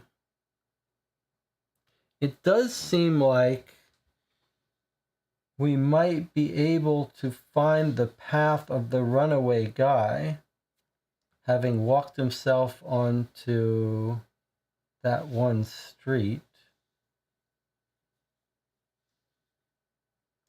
Holland Street. He would have then kicked over to 61 WC if we were trying to catch him. Is there such an entry?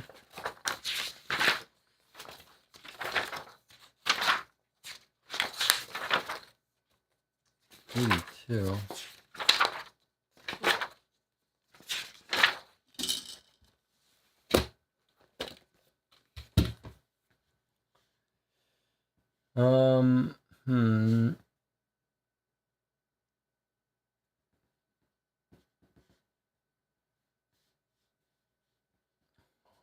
Howland Street. How would you...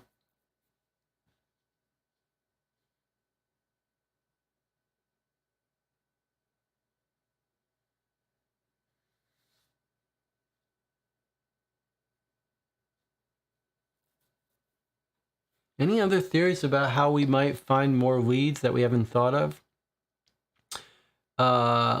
Jonathan says, might want to double check that we hit all of our informants. I think that's a good idea. Let's take a look at these. We went to Jasper Meeks and we went to Murray. Let's just make sure. I know we went to Murray. We surely went to Jasper Meeks. That would have been crazy if we didn't. Yeah, he's the one who agrees about cyanide. Scotland Yard we didn't go to.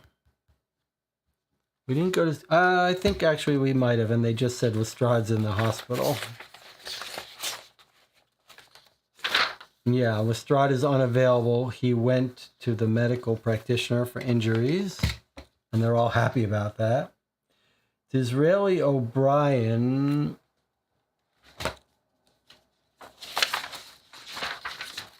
I think we took care of him. Disraeli O'Brien just tells us about the Ceylon gang. Somerset we went to. Edward Hall. I'm not sure we went to Edward Hall, did we? That's the Old Bailey where the things would have been filed. Okay. There's no entry for Edward Hall at the Old Bailey. I might consider that an overlooking by Martinez. Like probably there should have been an entry in for Edward Hall, Martinez. Just saying he's off work or whatever. Porky we went to. Fred Porlock we went to. It says nothing's there. Henry Ellison, Quentin Hogg we talked to. Mycroft we also talked to. Although I think he wasn't at his office. He was at he was with Quentin. Yeah, he's went to see Quentin Hogg. Langdale Pike, same thing. They're all hanging out together. Central Carriage. Wilmax the librarian. Did we miss him? It just says we got nothing useful for him. And then Sherlock Holmes's house where we started at. Let's see if there's an entry for that. There actually is an entry for that we didn't read yet. Excuse me, let's read that. Holmes returned a few moments ago, but he departed again, Miss Hudson informs us. He seemed quite distraught about something. He kept muttering about how he should have noticed and should have stopped her from the act. I cannot say who she might be, nor what the act might designate. So here's exactly what we're saying.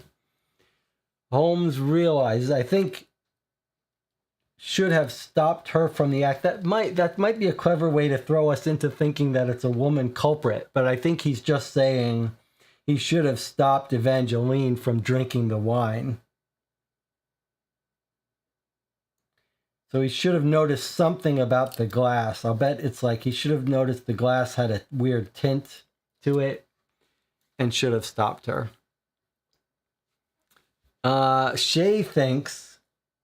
Shay is falling for this trap and thinks that Holmes is saying should have stopped Fiona from doing the murder, but I don't think so. Shay says that could confirm it was Fiona, and he's saying her is Fiona. That's Shay's theory, is that this her is Holmes saying he should have stopped Fiona from doing it, but I don't think so. I think he's saying he should have stopped Evangeline from drinking.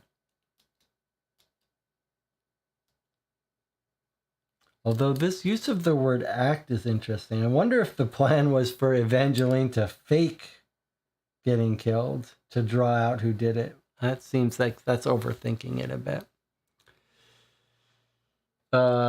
Checking again with the notes. Looks like you could try 8 Northwest or 61 WC, just assuming you're asking places along the way. I think that's exactly what I was trying to do and couldn't find them, but I'll check those again. And it says, Evangeline said Zucker was attacking her by magical means. That's why she called the circle meeting. I think it's a lie to lure them there. That would suggest there's a spy still in the circle. And Tina says, if we think the butler did it, I think Lavender had more opportunities to put the poison in the glass. It is tempting to think it's Lavender, but I'll tell you the vibe I'm getting. I'm getting the vibe that Evangeline looked out for her women, and her women were friends with her. And it's the men that are responsible for this bad stuff.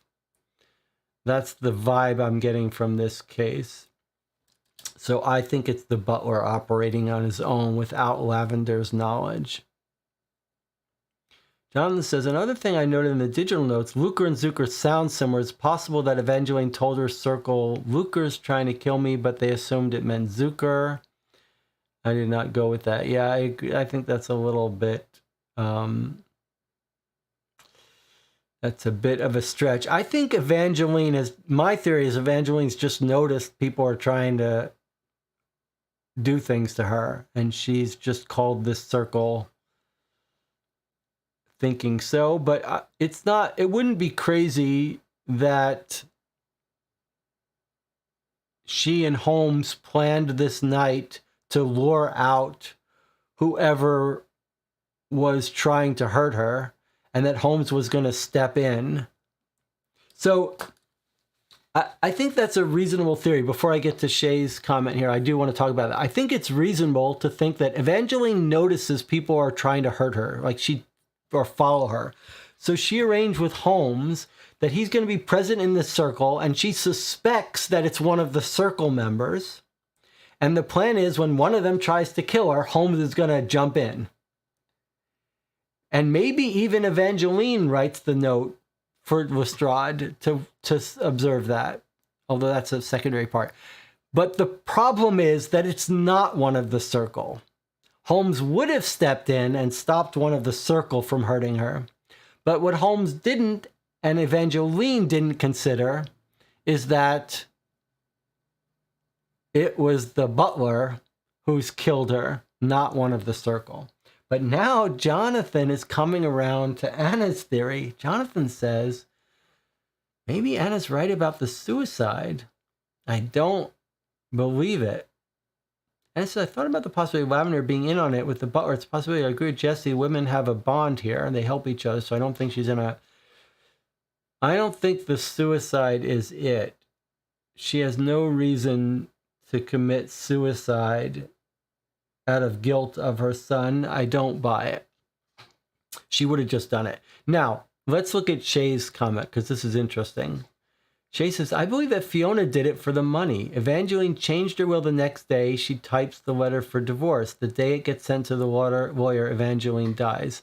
I don't buy it, for the same reason that Anna agrees with me about the women having a bond. I think Evangeline is looking out for her women friends. She's letting Fiona write the divorce letter in her house with her typewriter. She's helping her file for divorce. Fiona's not going to kill her. And she's an old lady of 60. Fiona just has to wait a little bit and she's going to inherit it all. There's no need to rush and kill her. Jonathan says, based on Anna, Evangeline sent Fairfax to steal the papyrus from Ceylon, but she thinks she's stealing from Zucker because Zucker buys these papyrus. Maybe she could think Zucker got her son killed. She commits suicide to frame Zucker. Why not just hire Holmes to investigate Zucker? Yeah, I don't buy the suicide.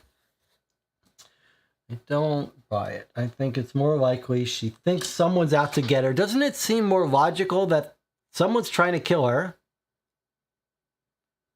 And she realizes someone trying to kill her. So she's paranoid. She just assumes it's Zucker who has been her rival. And wants stuff. Zucker has planted spies everywhere she goes. She's probably just noticed things. She's noticed that people are following her and looking at her. And maybe the Ceylon gang is trying to find her to kill her, and she's just caught whiff of it. She just doesn't know exactly who's doing it. All right, so Jonathan was saying there are a couple places along the route, 8 Northwest or 61. Let's see. So 8 Northwest isn't there. 61 WC is not there, but 82 WC is there. Okay, so I don't know. So let me just point out, this is a little bit iffy, but we know the guy ran. He was last spotted here. We know from our evidence that he's going to end up here at St. Saviour's, we believe, if that's the same guy. So if you look at this path here, then he might have taken her here.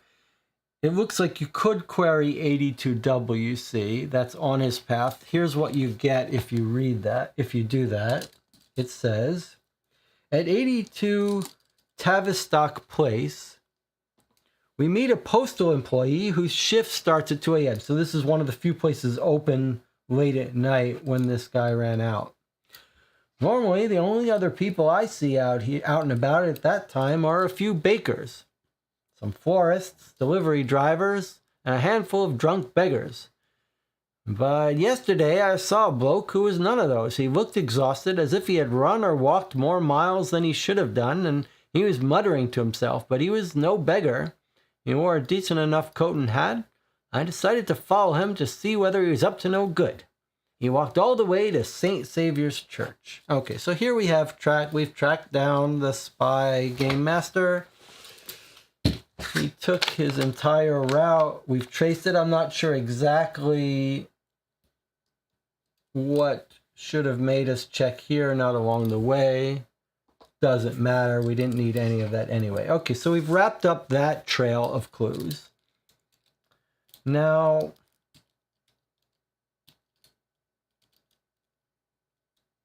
Where else would we go?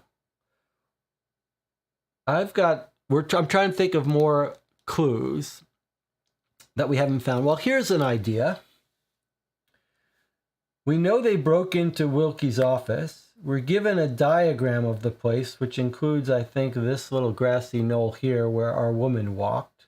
So might it not be reasonable to see if any witnesses were here? I don't think there are entries for those, but let me just see. That would have been 8 WC, 9 WC, and 77 WC. So no for 8 and 9. What about a possible 77? No. Okay, we finished WC. We've seen every place in WC.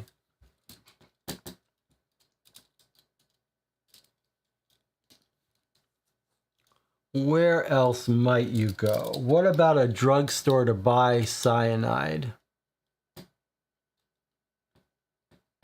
And are there any other people that we haven't tracked down? Robert Hamilton, William Hancock, Balltree Forceland. Did we visit all the Forcelands we could find? Or can we talk to Fiona's husband? I don't think we can. But maybe they're living separately.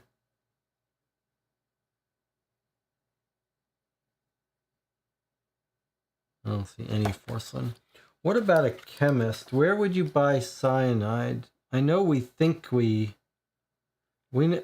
told that it can be gotten anywhere, that people just have it in their house for rats or whatever. But I suppose Northwest neighborhood where they all are, 72 and 32. I guess we could take a glance to see if there's anything in Northwest where most of our action is coming from. 32 and 72. Well, here's 32. Okay, so look. If we go to the chemist in the Northwest, we get a nice entry here. Let's see. The clerk at Ambrecht and Company is a lean, loquacious, blonde chap who is only too eager to help us. We supply most of the households in Northwest London with pest control substances. Strychnine is generally preferred, but some clients still use cyanide. We keep a detailed record of each sale, and we try to limit amounts to what we deem reasonable, depending on the size of the house in question. We also are careful to only sell the poisons to officially designated housekeepers. For that purpose, we require a letter from the housekeeper's employer, and we only sell to the housekeeper in person. Boy, this is a tight ship here. We ask whether any of our suspects have recently purchased cyanide from him. Well, the housekeepers for Mr. Zucker, who's Mr. Olner. Oh, housekeepers for Mr. Zucker, Olner, and Mariano. Mr. Looker and Sir Hamilton all bought 80 grams of strychnine on 27 February, as they always do monthly. Sir Hancock's housekeeper bought 50 grams of cyanide salts 1 month ago, which is perfectly reasonable for a size of his apartment. He's not the killer. But the housekeeper for Mrs. Dewan, Mrs. Keystone, well, she bought 80 grams of cyanide on the 1st of March. 80 grams is a touch excessive for a house of that size, but not overmuch. Do the housekeeper's employers determine the amount of poison that is bought and how often purchases are made? Well, no, generally they leave such matters to their servants. As we leave the chemist, Nathan observes, less than half the poison Mrs. Keystone bought would be fatal. It feels like we actually just got whiffed that lavender is not as innocent as we thought. This seems like a pretty big clue. Finding a nearby chemist was a good idea of mine. All right, so Yikes. Lavender's in on it? I thought the women had a bond.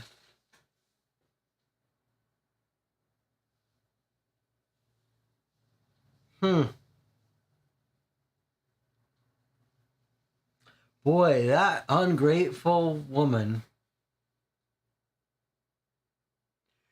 Jonathan says, but the butler would have access to the poison. Well, that's what I thought too, except for what? Except for the fact that she bought so much. I thought it was just going to say that she bought the normal amount, and sure, the butler had access to it.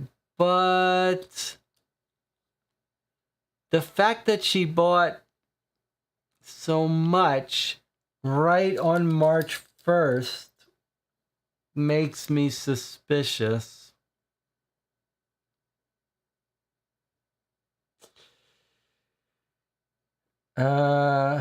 I suppose the butler could have been the one to tell her, though, hey, when you're going to the drugstore, pick up some extra. We found some rats. So it's not definitive proof of her, but it sure looks like this could be the evidence against Lavender.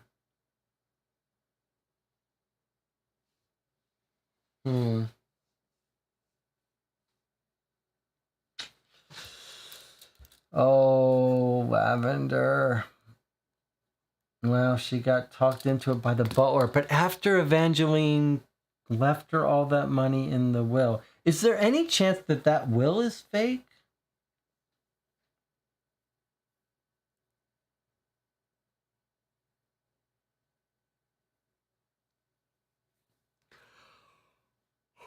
I don't think so. It's hard to get a fake will in the Wilkie's office because he takes it all by dictation. He doesn't like just let people mail in their wills. A touch excessive, but not over much. I mean, this is not definitive proof that Lavender is in on it, but it's fishy. It is fishy. Okay, so just doing a little bit of glancing here, I can see this is another mention of the person who was escaping past 38 Northwest.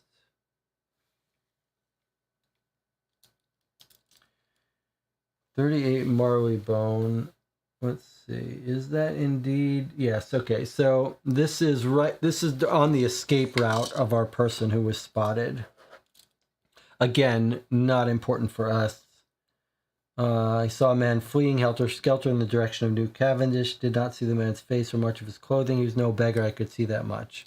This is our game warden making his escape. So it looks like a bunch of the entries we haven't read are tracking him down along his path. Do we still have entries here we haven't justified visiting? Yes. We did this one. I'm just glancing through for clues to see when we finished them all. We actually did this one. Did this one. We're getting very close to having seen everything. We've finished Northwest. We've seen everything in the Northwest. So we've seen everything in the Northwest. We've seen everything in West Central. Doing a little bit of peeking. We've seen everything in Southeast. East Central. East Central. We've seen every clue in East Central. So the only neighborhood left is Southwest, and we've seen everything in Southwest. That's it. We've seen every clue. We have now seen every clue. Let's catch up on the chat. It's almost time to read the questions. Wasn't Hancock Jonathan Fairfax's partner in crime? Yes. He's the one Zucker got to come to his circle from Evangeline. Hancock and Jonathan Fairfax stole... No, sorry, not Hancock. Yes. Hancock and Jonathan Fairfax... Wait, was it Hamilton or... Yeah. Hancock is the one who's got killed. Hancock was the person who stole from the Ceylon group. Hancock and Jonathan Fairfax were working with Evangeline, I believe, to steal from the Ceylon group.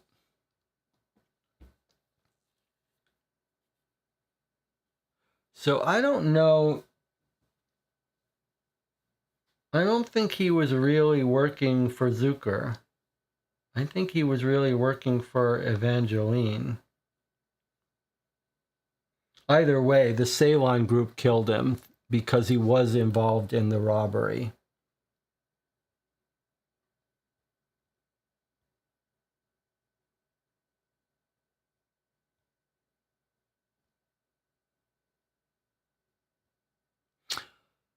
I think what we'll do here is, John says question time. Yeah, what we're going to do is we're going to glance at the questions now, and then we'll take a break, and then everyone can have a moment to chew on the questions before we... Should we take our break before we do the look at the questions, or look at the questions first? It is time for us to take our break. I think we take a break first. We'll take a break. I'll see you in 8 minutes. We'll read the questions. We've seen every clue.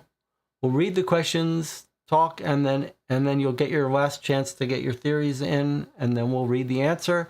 And then don't forget, we're going to be talking about our thoughts on this case, our favorite parts, our least favorite parts, what we thought could be improved, etc. I'll see you in 8 minutes for questions.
We're back. You're watching Call It for Two.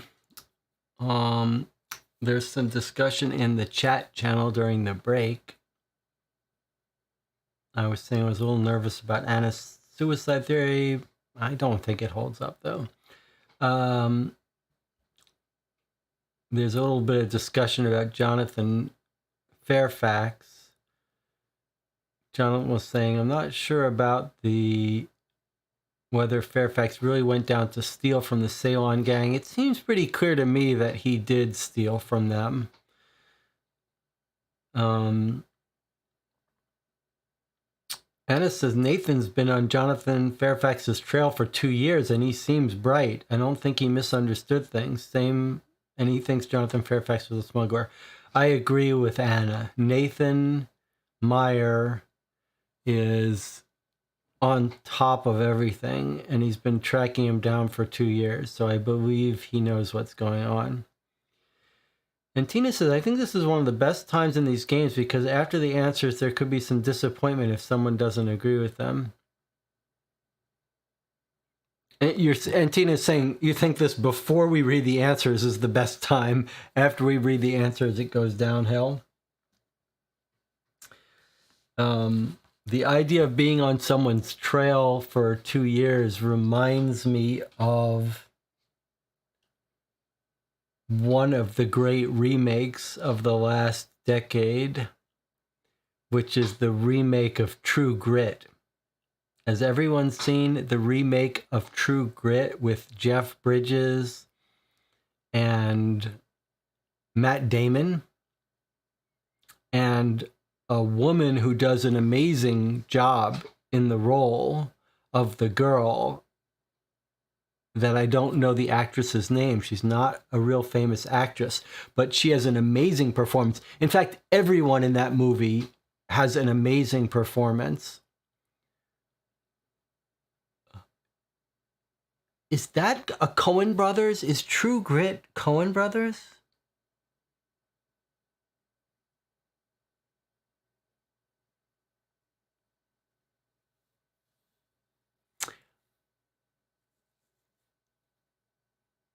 True Grit is the remake of True Grit is one of those movies that you can watch over and over again because listening to them talk is so enjoyable. If anyone hasn't seen the remake of True Grit, I made a lot of recommendations on this channel. Most of them are sort of like, you might love it, but you might hate it. I think you're going to like True Grit.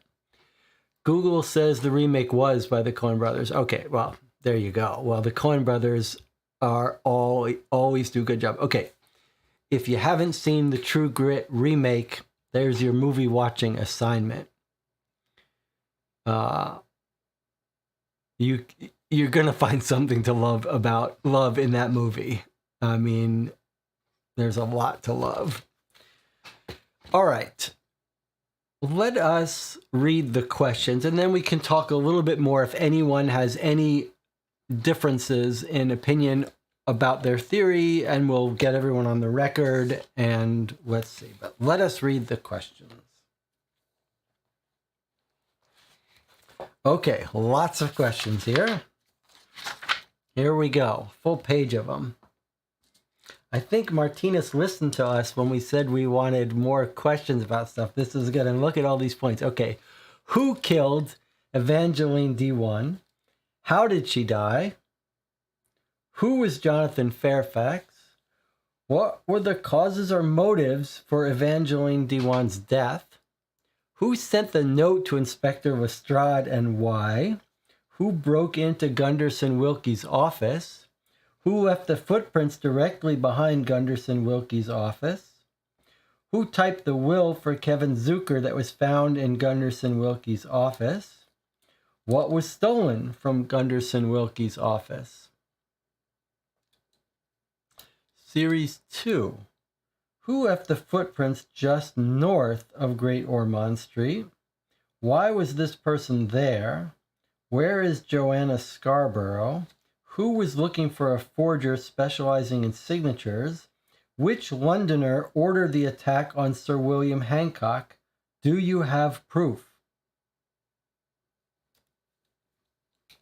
Okay, well, we got a bunch of interesting stuff here. A couple of these questions throw us off a tiny bit. Let's see if I can start filling this out and you make it known where you disagree with me. So I'm going to say the butler and Lavender on orders from... Now it's a little scary because now they've got personal motive to do it.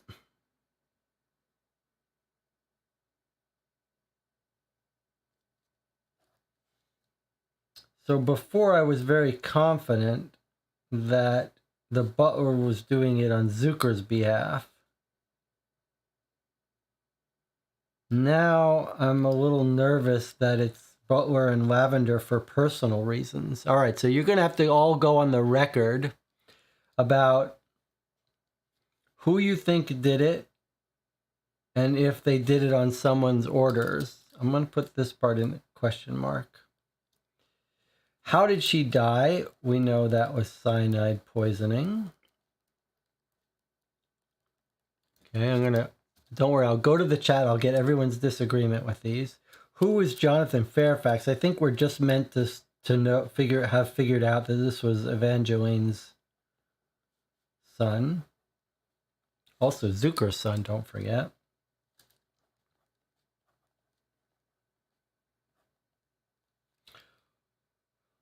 What were the causes and motives? Notice a little plural here for Evangeline de Wan's death. So I'm going to put Ceylon. Ceylon, we'll call this combination revenge and to keep quiet, and also inheritance for Lavender. Who sent the note to Inspector Lestrade and why? Okay, so my best guess here is it's going to be Richard Zucker to disgrace his father. I'm gonna go further than that. You could say, first of all, who is it? I say it's Richard Zucker. And then you could say why. I'm going to say to disgrace his father. But I'm also going to say for my own backstory that it was to disgrace the father and then set up his later murder. I'm going to say that the son had full plans. And first he was going to embarrass his father, make it seem like the occult world was after him, and then he was going to kill him off and get the inheritance. Okay, now these are making me nervous here, these different questions, because the break-in is surely by the butler, and these are still his butler's footprints using the gardener's shoes.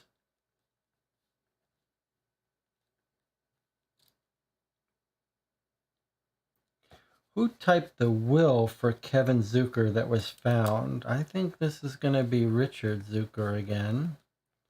It's either Richard Zucker or / with Joanna. It's a little weird. It's not, and the signature forger helped them. Who typed it? This is going to be Richard Zucker, though. That has to be the main answer because we believe it's his typewriter. And now what was stolen? Now this is a tricky one, but I'm going to say nothing. And then I'm going to say failed to steal the original will. That was my little insight theory. And then probably at the same time planted the fake one. because Joanna got cold feet. I'm going to check in with the chat about all these in a minute. So you guys keep saying your answers where they differ. Section 2, who left the footprints just north of Great Ormond Street? So let me just make sure we're on the same page here about which footprints we're talking about. So the Great Ormond Street is the confession. We already know Lavender confessed to those. So that's Lavender pacing around looking for her father, she says.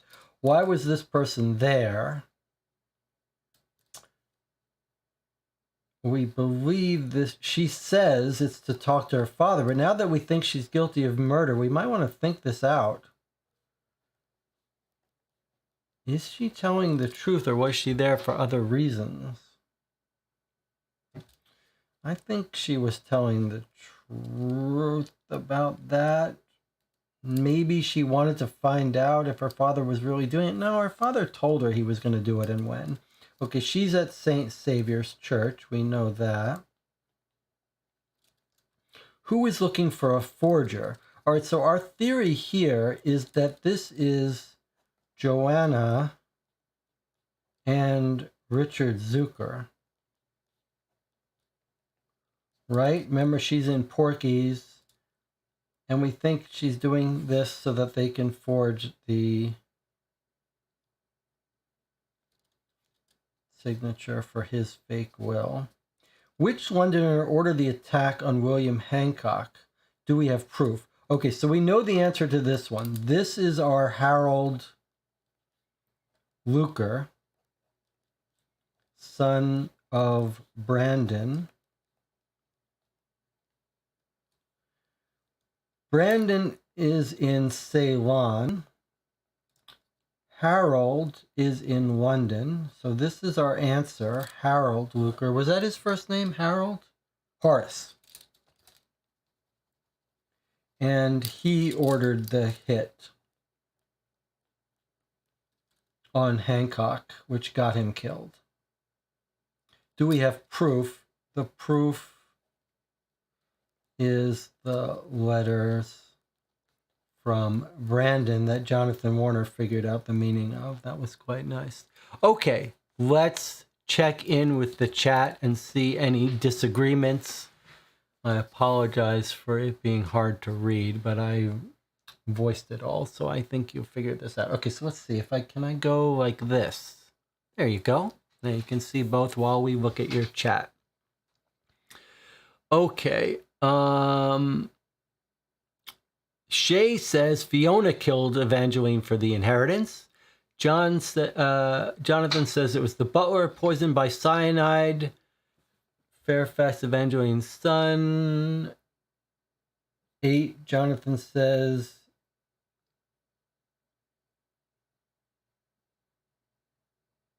let's see. 4, okay, so what were the causes or motives to frame Zucker?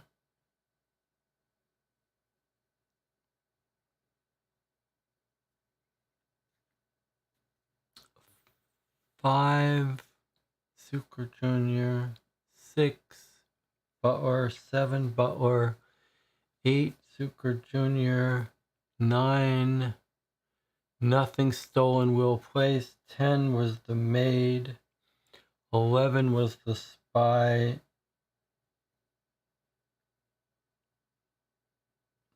To talk to father. Jonathan says spy on the father. Okay, she says she was there to talk to him, but couldn't get up the courage.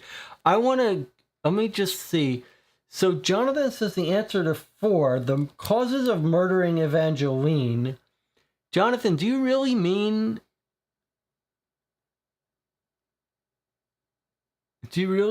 that Evangeline was murdered just to frame the father? I don't believe that.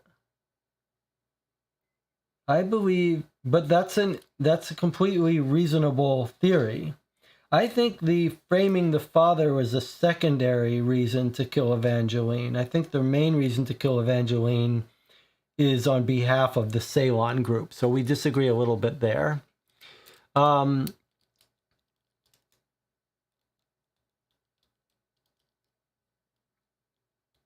and Tina is joining with Shay in thinking it was Fiona.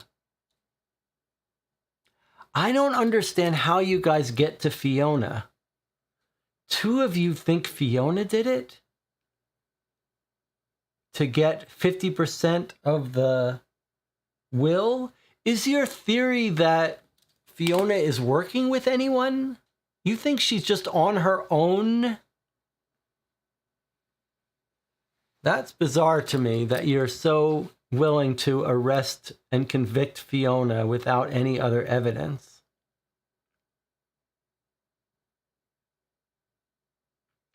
Shay says lavender as she noticed the cyanide missing. Okay, I don't understand that part. You'll have to say it back. You'll have to explain it back.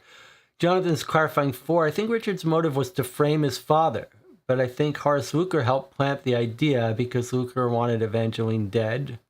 Okay, interesting. Anna says 9 must mean something was stolen. That's a fascinating theory. But Jonathan disagrees. He says, I agree with Jesse that 9 is a trick question. And Tina says 11, it was to case the place instead of the father. I think that's a reasonable alternative. Yes, okay. Frame him how? Does Scotland Yard believe in the evil eye? I agree with Tina. Like watching... well, no, because I had an alternative theory there, right? My theory was we originally thought call the police to witness her death, but my fix for that was to say that they called the police to where the spy was hanging out. So I guess the theory would be that the Lestrade would bust in at 53 Northwest, catch the spy, find out Evangeline was killed, and then they question the spy, what are you doing here? Who sent you? And the spy gives it up and admits that he was sent by Luker, and then the cops connect, oh, okay, Luker arranged the killing. But I still agree that that's going to be hard to put Luker in jail for the murder of Evangeline based on that evidence. However, so that's why I fall back to the theory of this wasn't about getting Kevin Luker convicted for killing Evangeline. This was about getting Kevin Luker to be excommunicated from his occult circles. And this was the son punishing the father, teaching him a lesson. And also I had a little backup. My little secondary theory is that Richard Zucker is a mastermind and he is going to kill off his father after he humiliates him. And that's going to be a good excuse for how he got killed. Like next week, he's going to kill his father off. And he's going to make it look like his father was killed as revenge for killing Evangeline and no one will suspect him. All right, let's get back here.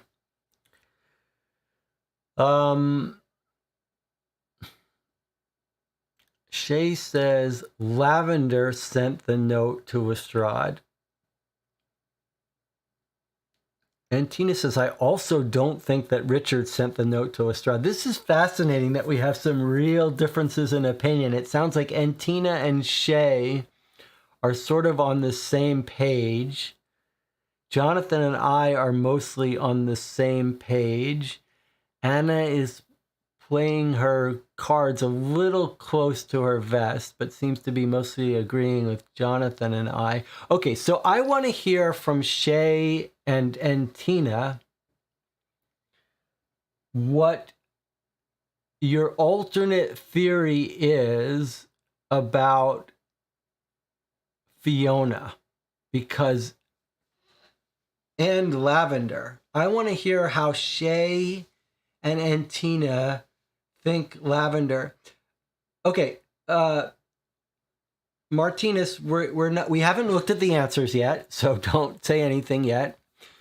But we have summarized our theory. But I want to hear more I want to hear if Anna differs from my theory at all. And I want to hear more from a summary of Shay and Tina's theory about Fiona.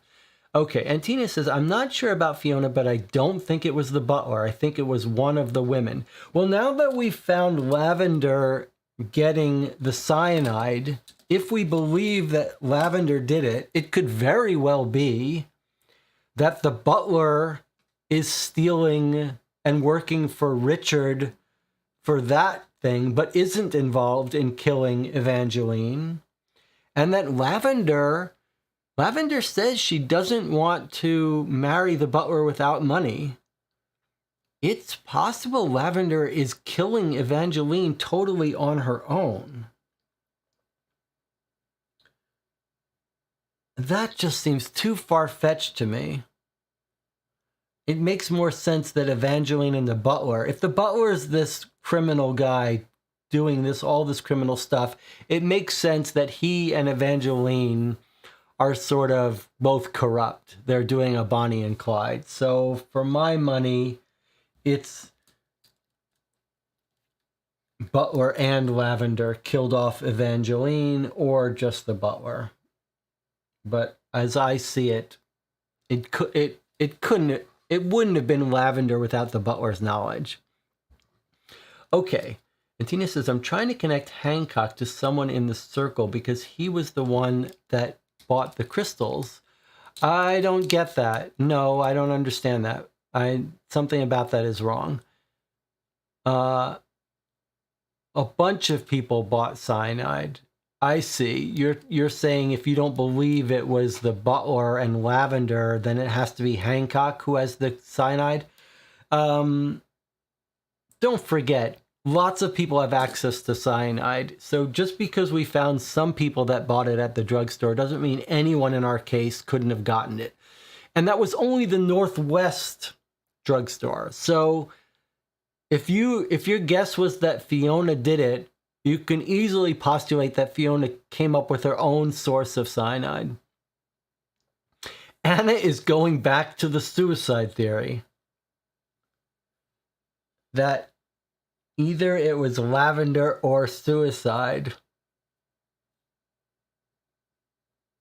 Shay says, Lavender goes to see her dad, decides not to as she figures that Evangeline will die. Eventually she'll get the money. So Lavender noticed that some of the cyanide was missing. She assumed something was up, so she sent the letter. No. The person who sent the letter knew Evangeline was going to be killed that night. That letter that says bring your officers at midnight knew exactly when something horrible was going to happen. The only person who could have known that is the person planning the murder. So whoever wrote that note had to be in on the murder. There is no other way around it. There is no other way to know that the cops should be there at midnight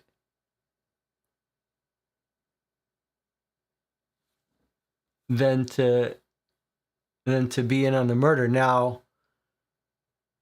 that doesn't mean that it couldn't have even been written by Evangeline thinking she'd be attacked or whatever.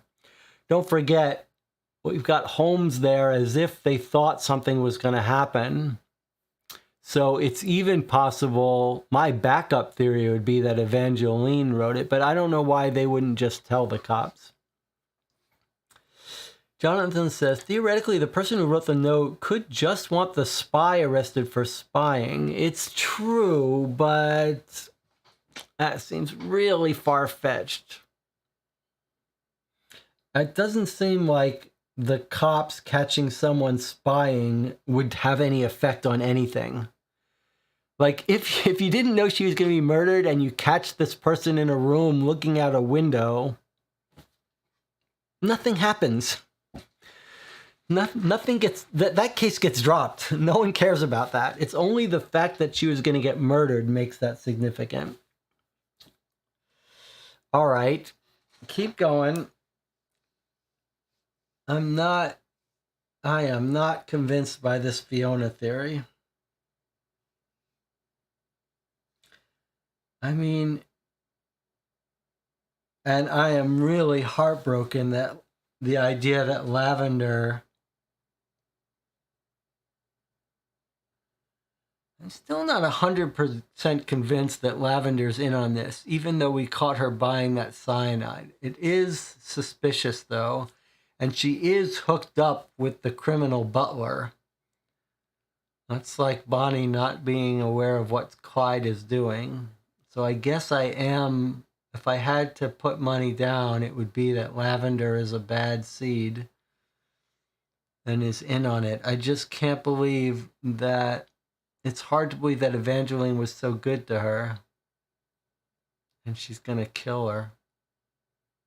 She's so greedy for that money, but maybe the butler talked her into it. The other option is the butler just told her, hey, get some extra cyanide.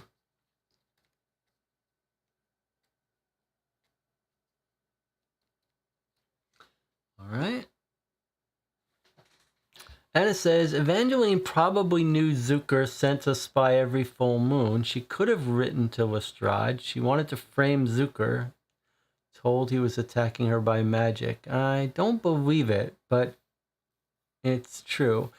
John says, the main thing with the suicide is why not just hire Holmes to investigate the son's death? Why the suicide framing? Yeah, I wanted to say another thing about the suicide framing.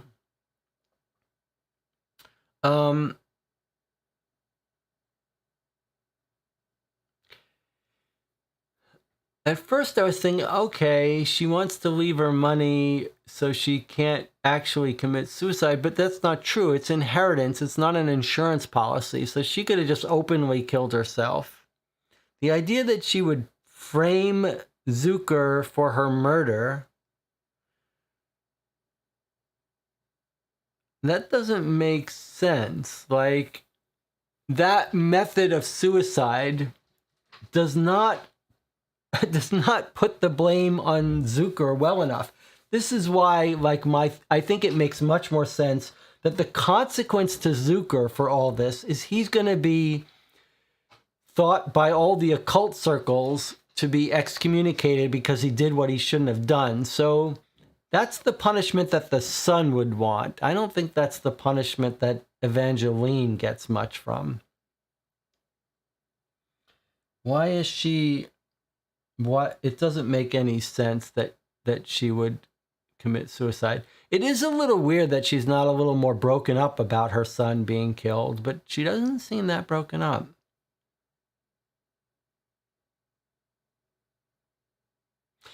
Anna says, what if Evangeline didn't know it was Holmes? He was trying to catch the killer and didn't realize Evangeline had her own plan. Well, I don't really disagree with that possibility. You'd have to have some other way that Holmes wormed his way into this circle on short notice. So that seems unlikely. That's why I think Evangeline did know about it. But either way, I think the idea, Holmes's idea, was to catch Evangeline's killer, but he thought it was going to come from within the circle. Shay says, I think Nathan asked Holmes to look into Evangeline's circle. That's quite possible. I think Shay's theory is not a terrible one, that Nathan might have been the one to put Holmes onto investigating Evangeline. However, I still say it feels more likely to me that Evangeline knew she was under threat and hired Holmes and said, see if we can catch him doing it. And it's even possible that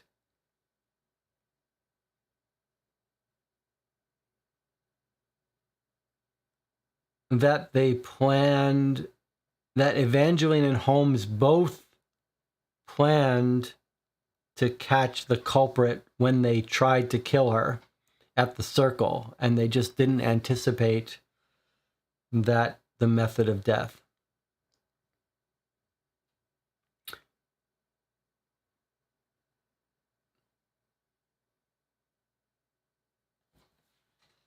We are almost ready to solve this. Martinez must be enjoying this, listening to us debate these theories for hours.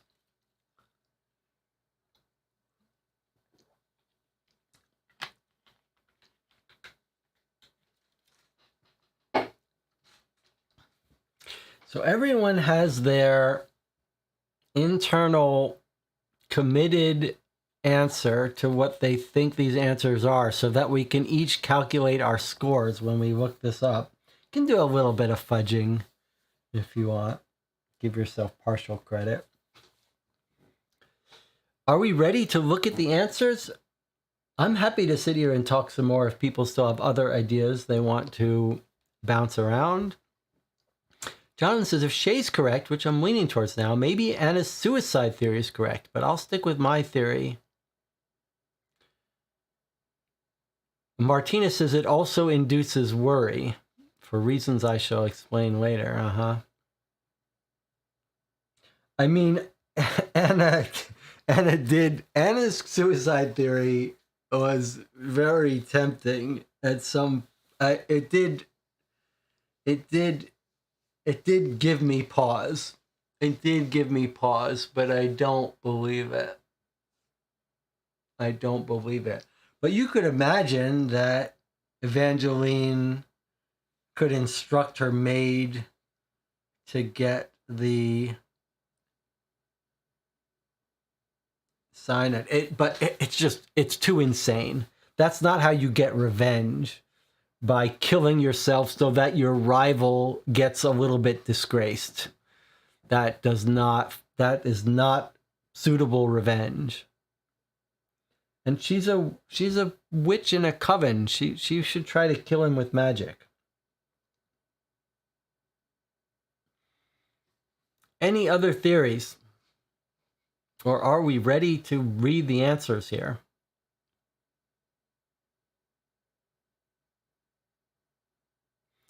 And Tina says she was using her son. I'm not sure how much she loved him.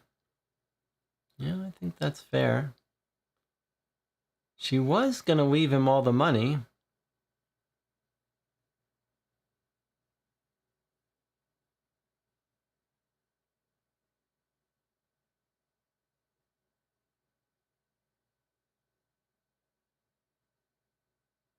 Is that it then? No more theories? We're ready to read the answers?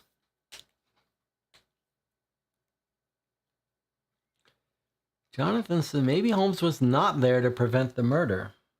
I think he was. I think he was there to prevent it. She says, ready for the answers, but I'm starting to like Anna's idea about who sent the note. Let me make sure I understand Anna's theory.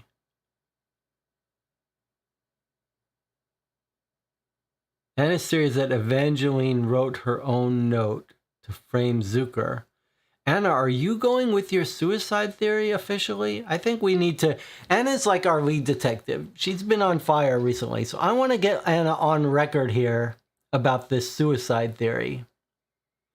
Even if you don't go with the suicide theory, you will get partial credit if it turns out to be suicide.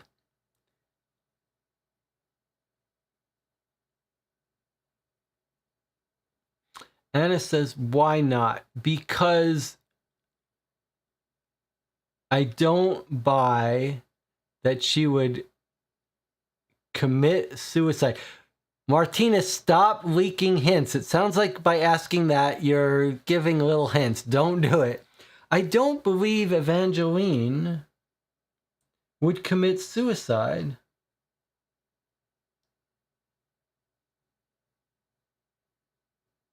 I don't believe it. She's discovered that these forgers are forging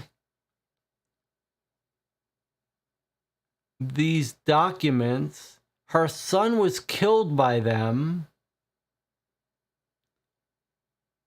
And now she's going to get revenge on Zucker, not the Ceylon gang. She may think Zucker's involved in it, but her revenge against Zucker is just going to be a very iffy, unlikely blame. All right, Anna, we're all agreed, though. You need to go on record whether you think this was a suicide or not. And if it's not suicide, then I don't believe it's then why would Evangeline write the note to the police?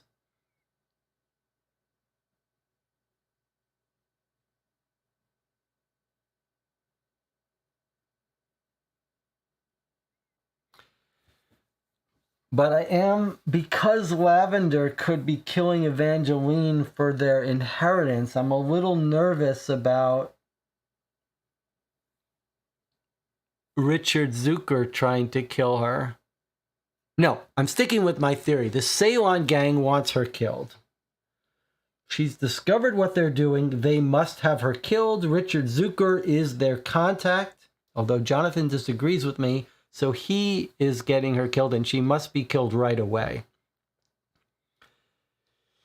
Okay, so Jonathan and I... Okay, and Anna's going with the suicide theory. Wow, I don't know that we've ever had a case where there was such difference of opinions here. We did one of our postmortem LA theory, one of our postmortem LA cases we disagreed with about in a significant way. This one feels like we've got a lot of evidence, but it's fascinating. There's so much disagreement. Okay, so wow. Okay, so Shay has switched over to Lavender, not Fiona. So we've got... And where's Antina on? Is Antina on still on Fiona? All right, I'm going to wait 60 seconds, and then we're going to... Here's your last chance to get on the record. I'm sticking with all my answers.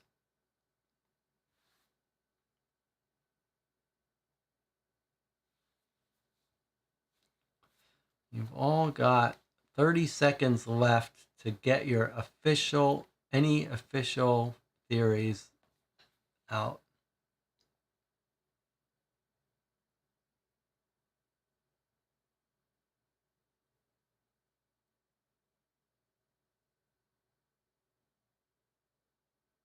Wow.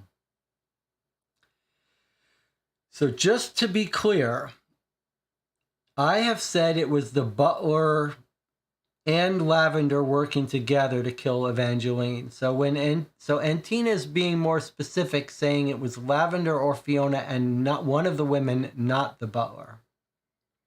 Just to be clear.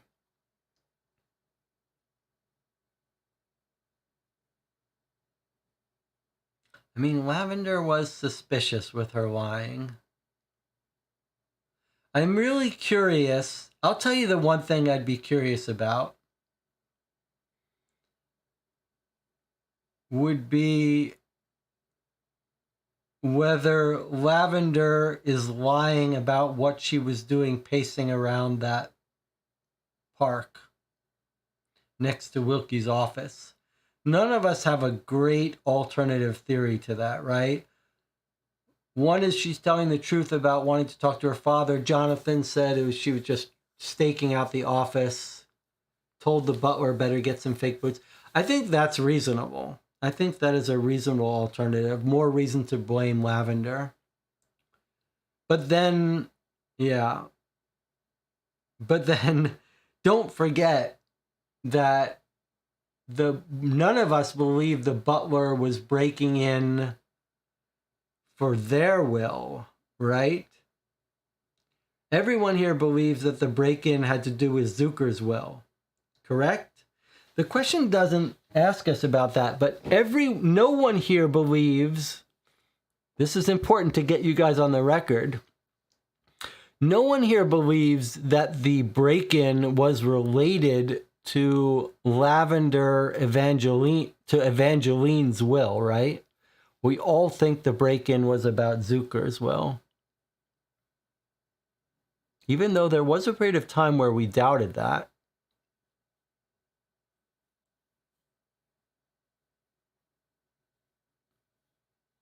You could come up with a theory where... No, not really. I was going to say, I think you could come up with a theory where Evangeline's will was faked, but not really, because once it gets filed with Somerset, it's final, and Evangeline's will got changed previously. Okay.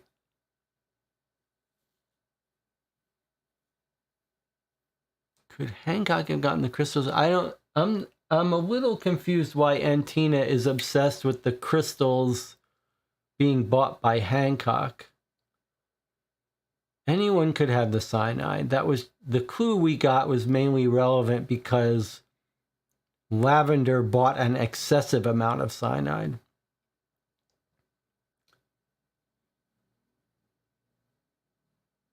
Jonathan says, I think the maid was just spying on her father, not for the butler. Wow, okay. All right, I think it's time to read the answer. All right, so here's what we'll do.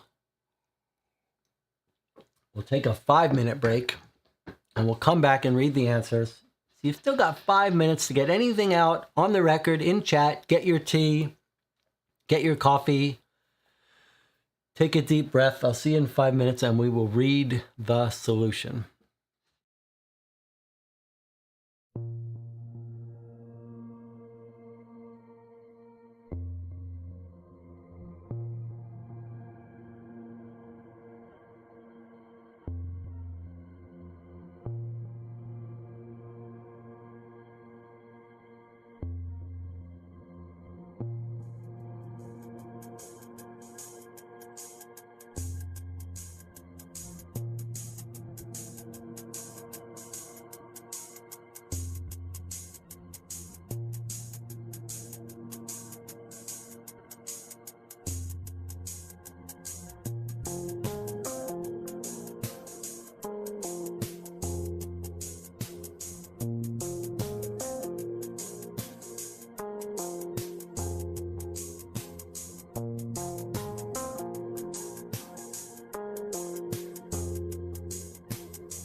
Okay, we're back. You're watching Call for Two. We're about to read the answers. Let me just say, from my perspective for these kinds of games, it really doesn't matter much, even if there was no solution. If this was the end of the game, if there was no solution given and we're just left here, I still think you have a great, wonderful, satisfying experience. If we read the answer and there was a ghost and magic and whatever, I'm just going to go with my theory. Like, whatever Martinez writes for the ending, I won't care. If I like mine better, I'm just going to retcon it in my mind with my solution. So I think it's okay if whatever. I'm just saying the ending doesn't matter that much to me, the true ending. But let's see what it is. And just for the record, Anna is going with suicide, but now she's got her reasoning about why she thought both parents should be punished. It was a little weird about how it said Zucker didn't know. So that's an interesting thing. Okay, here we go. We're going to read the end together.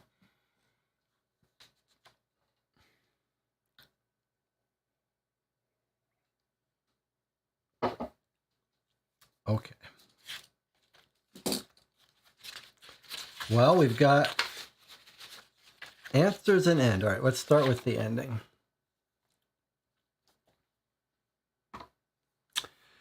Night is once again closing its curtain over London when we gather inside 221B Baker Street. Wiggins is delighted to stand among his own again. Our initial distrust of Nathan Meyer has been somewhat ameliorated. Suicide, Holmes announces without preamble. Pure and simple. At least compared to the convoluted machinations of some of the murders we've encountered before, but no less wasteful of human life. Evangeline Dewan committed suicide in response to the death of her son, Jonathan Fairfax, who died serving her pursuit of arcane power. Too late, she appreciated the perils she had forced upon her son. Much of this was clear to me from the observations I made as Holmes Milburn.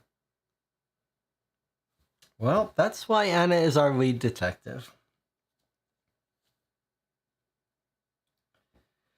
I was present when she took the wine, poisoned the chalice, and drank it.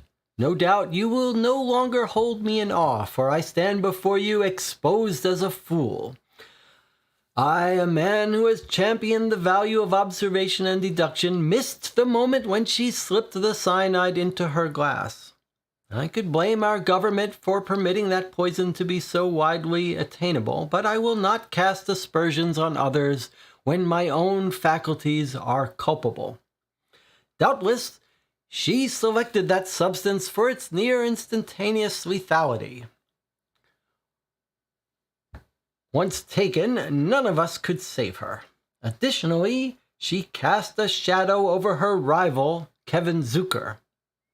Why was I so well positioned to make these observations? Why was I inside her summoning room? I was responding to a request from Nathan Meyer to aid him in uncovering the financier who enabled the activities of Jonathan Fairfax.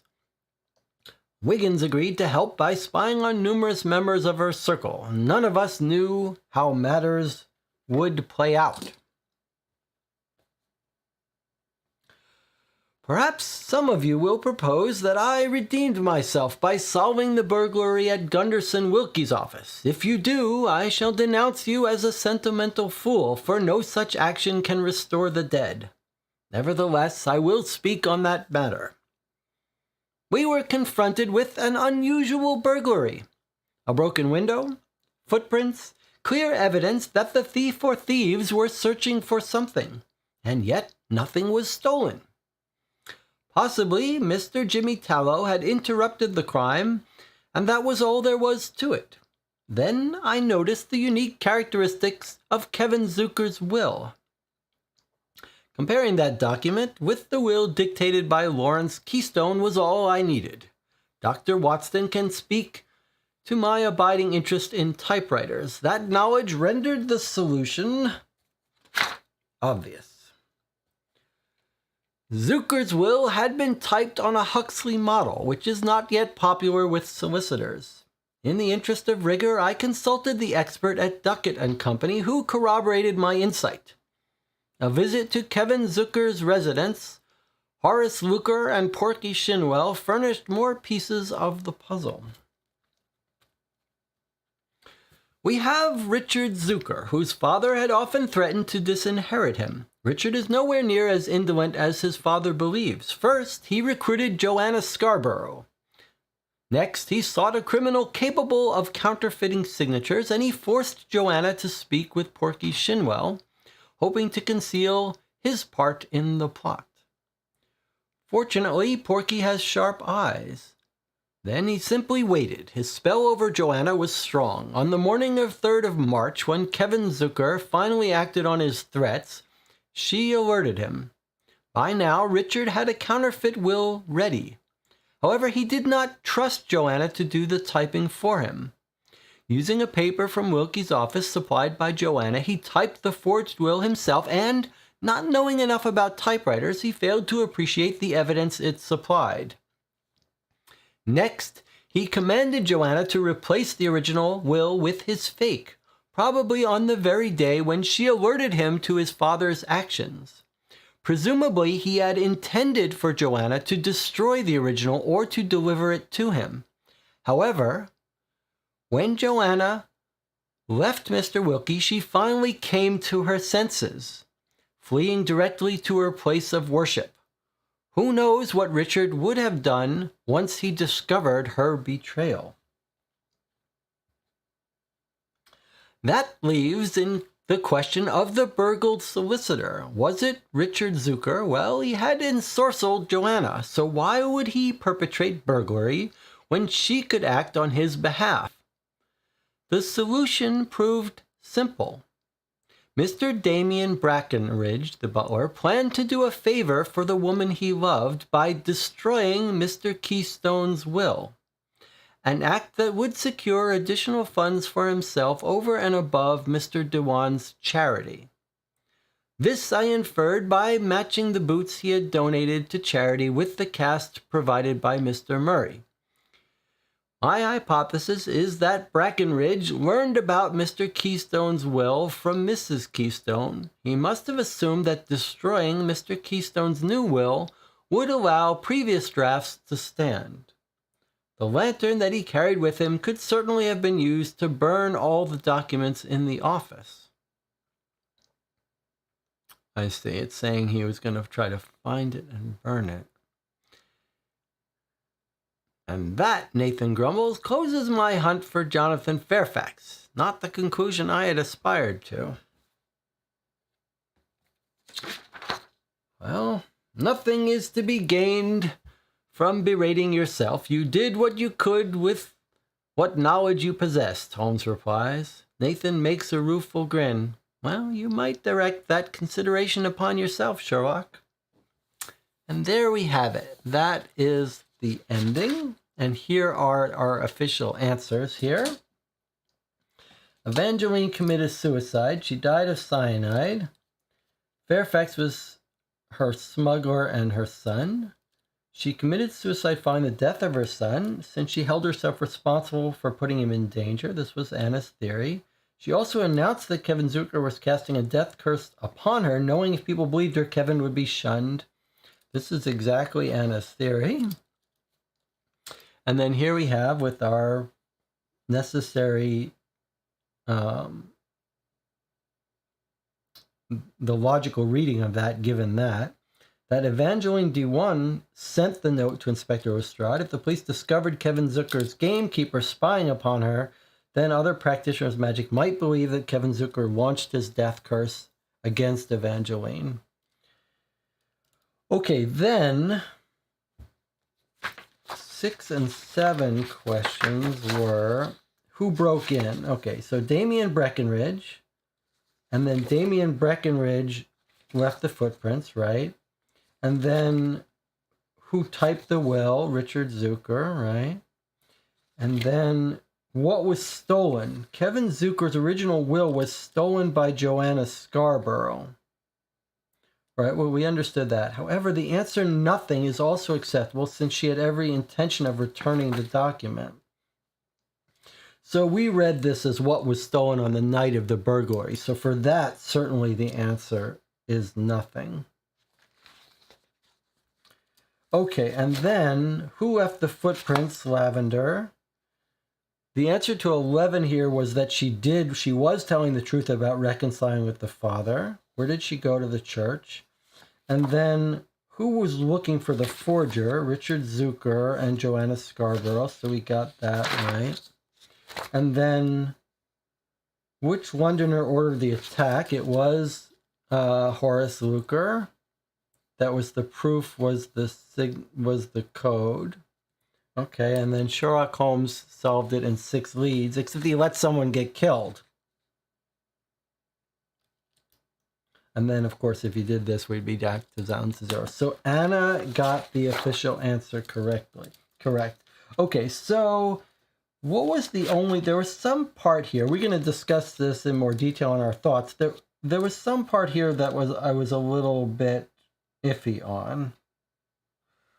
Let's see. The part about destroying the will. Okay, so it's completely fine. So in this example, he learns that her father is disinherited, and he's going to break in, and his theory is, right, he doesn't know Evangeline's going to be killed. So because he doesn't know Evangeline is going to be killed, he is worried about the father's new will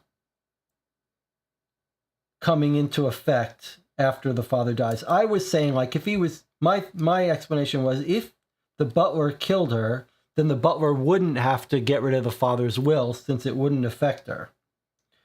But given that the butler doesn't know she's being killed, then he does have motive to get rid of the father's will. It's a little bit naive thinking that just burning it up will have it fail to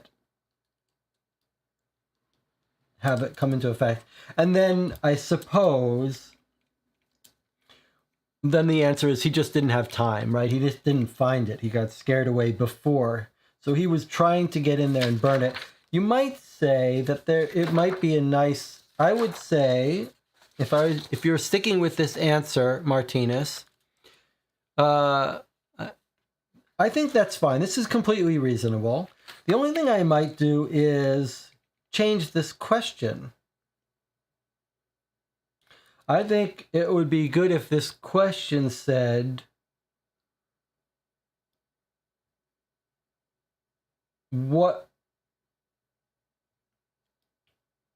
let's see, what was stolen? I think it might be nice, like someone could get these right and not have understood this.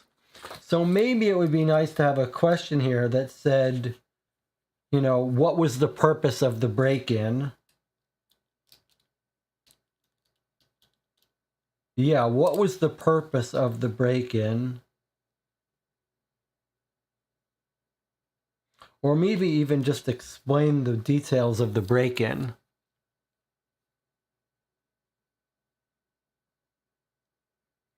Maybe something like, explain the break-in, who's responsible, what did they get? Something that would let someone who figured this part out, because I think this is a key part of the puzzle, is what were they trying to do? And there's no question here about what were they trying to do, right? Yeah, there's no question about what were they trying to do. And I think that would be a better question. You could say maybe 9 would be like, explain the break-in, who was there, what was stolen, what was the motive for the break-in, what was the motive for the break-in, who did the break-in, what was taken. Maybe like that. What was the burglar looking for? Yeah, anything like that, I think, would be nice. All right, let's see. Anna says, I was originally right about Keystone's will as well, but let myself get talked out of it by you. What a shame.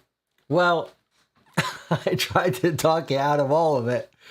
You stuck to your guns on one of it. Yes.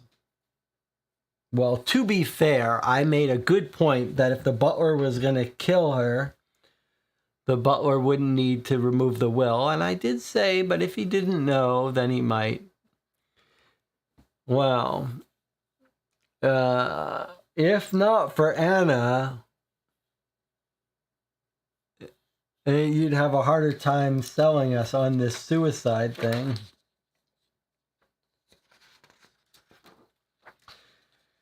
All right. So we've got a couple of things to talk about.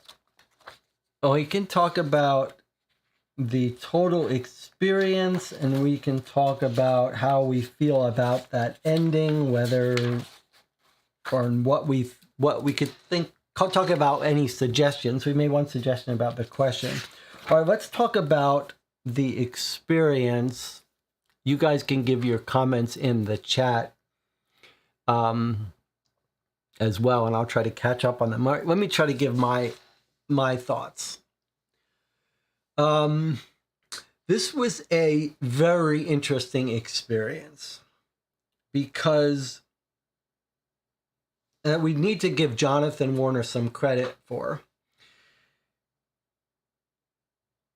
Well, first of all, let's give some thanks to Martinez Conradi for 3 really rich, satisfying, engaging cases. I don't know how he's writing these cases so well in such a short period. Now, there's 3 cases. I think Martinez has in it, it's 7 more, and he's got a box, an official box that could get published.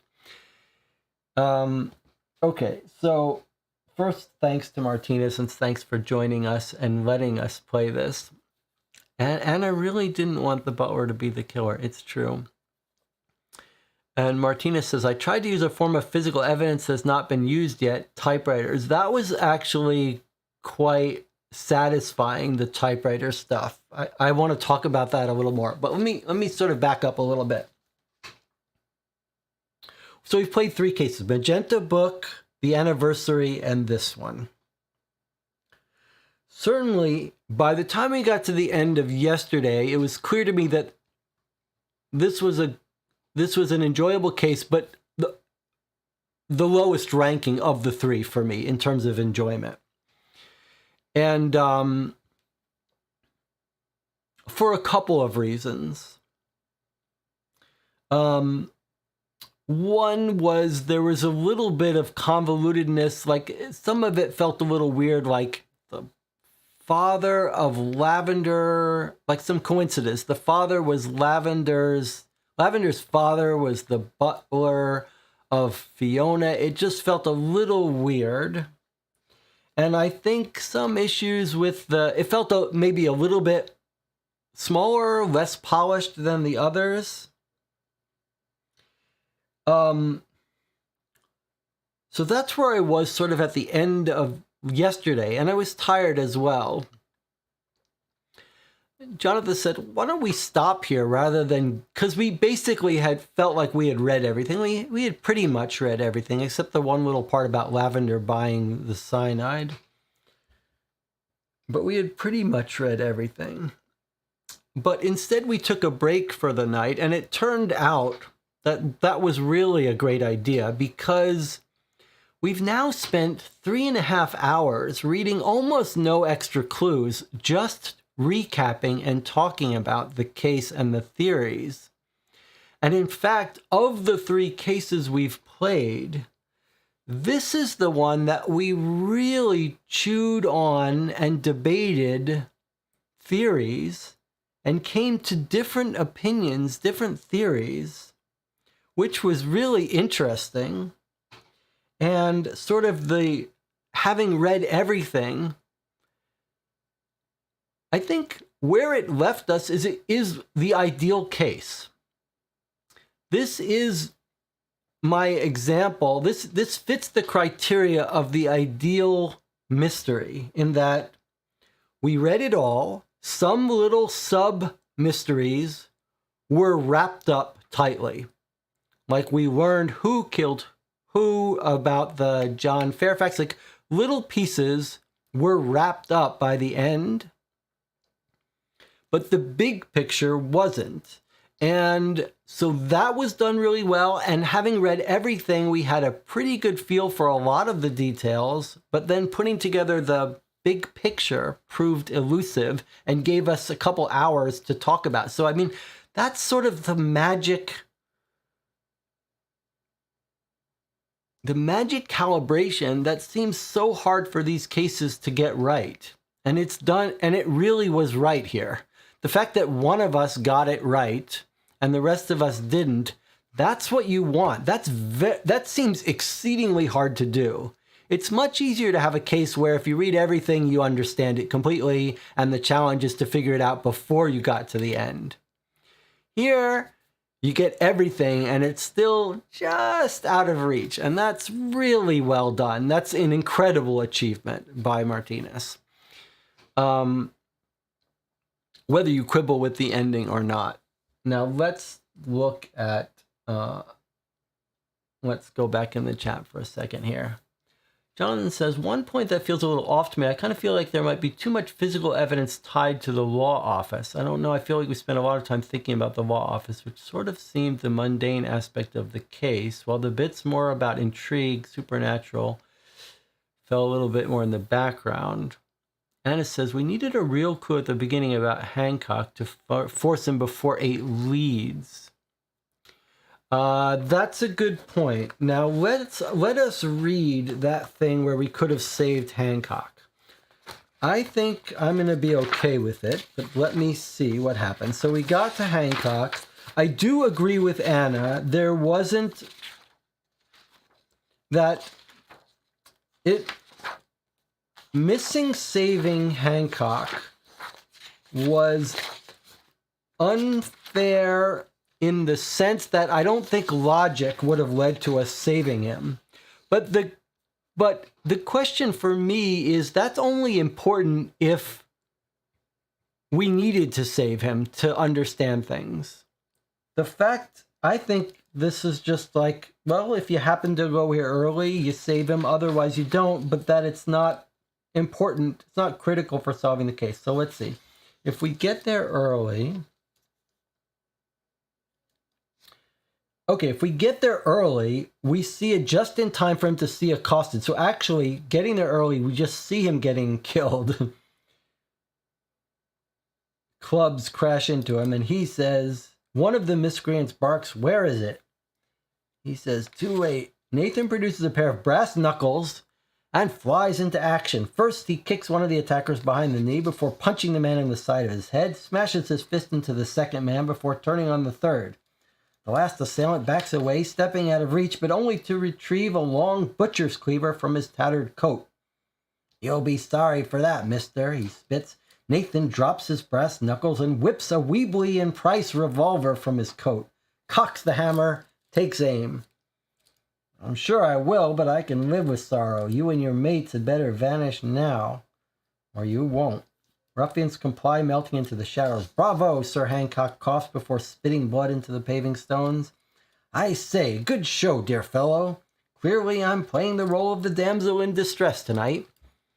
Follow me inside and receive your reward, by which I mean whiskey and cigars. Evidently, Sir Hancock has absorbed his beating rather well. This is a great scene. It's kind of sad we missed it. Ensconced in Sir Hancock's smoking room. So remember, we missed all this because we got here late. We watched his butler and housekeeper fuss over his wounds. We inform him about Evangeline's death. His face pales. A horrible loss. I saw her only yesterday morning to deliver a package. I know that some members of her circle believe that Kevin Zucker had recruited me, but that was a ruse.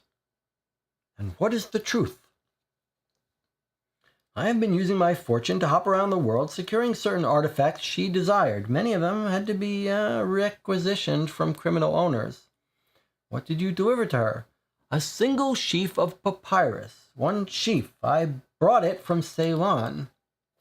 I don't know who paid those scoundrels out there to waylay me, but I'd wager good money that the original owners of the papyrus are involved. And who might that be? Dear friends, I owe you my life, but I cannot spill all the beans. You have my gratitude. I might have ended up like Johnny Fairfax. I see from the papers he was less fortunate. Pity I left Ceylon before him. You knew him? I grew up with him in Edinburgh. Capital fellow. He performed the same tasks for Evangeline as I did. In fact, he was in Ceylon looking for a different scrap of old paper. Only Johnny was Evangeline's nephew. News of his death struck her like a battering ram. Okay, so first of all, this sounds like an error. That should be son. But here's our first clue that she actually was upset by it. And then we leave. So, I mean, I'll make the same case that I've made with the crime dossiers and other branching things. For me, I would advise not doing this. To me, this is a nice scene. I think the author should maintain control over the narrative. And because I don't think logic would bring us here in time, I mean, one way of doing the case would have brought us here early, another way brought us here late. So I would do away with this. I don't think it adds anything to punish the players for coming in late. And it's such a nice scene, and it's an important piece of evidence that I would just show this to them. It doesn't add anything from my standpoint. Okay, let's catch up on the chat because Martinez is saying a bunch of stuff. Okay.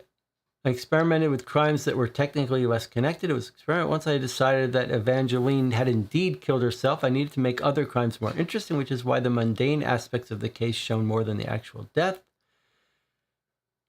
With regards to Hancock, I was banking on a certain pattern you guys followed in other cases. I see. The first place that Sherlock went was Wilkie's office, but it took us a bit to find the office. I'm unsure how Sherlock found it. You often first interview immediate suspects. You also often look for relatives of key figures. Looking for Milburn would have gotten you to Hancock. That's right. We didn't go to Milburn because we assumed it was Holmes under a fake name.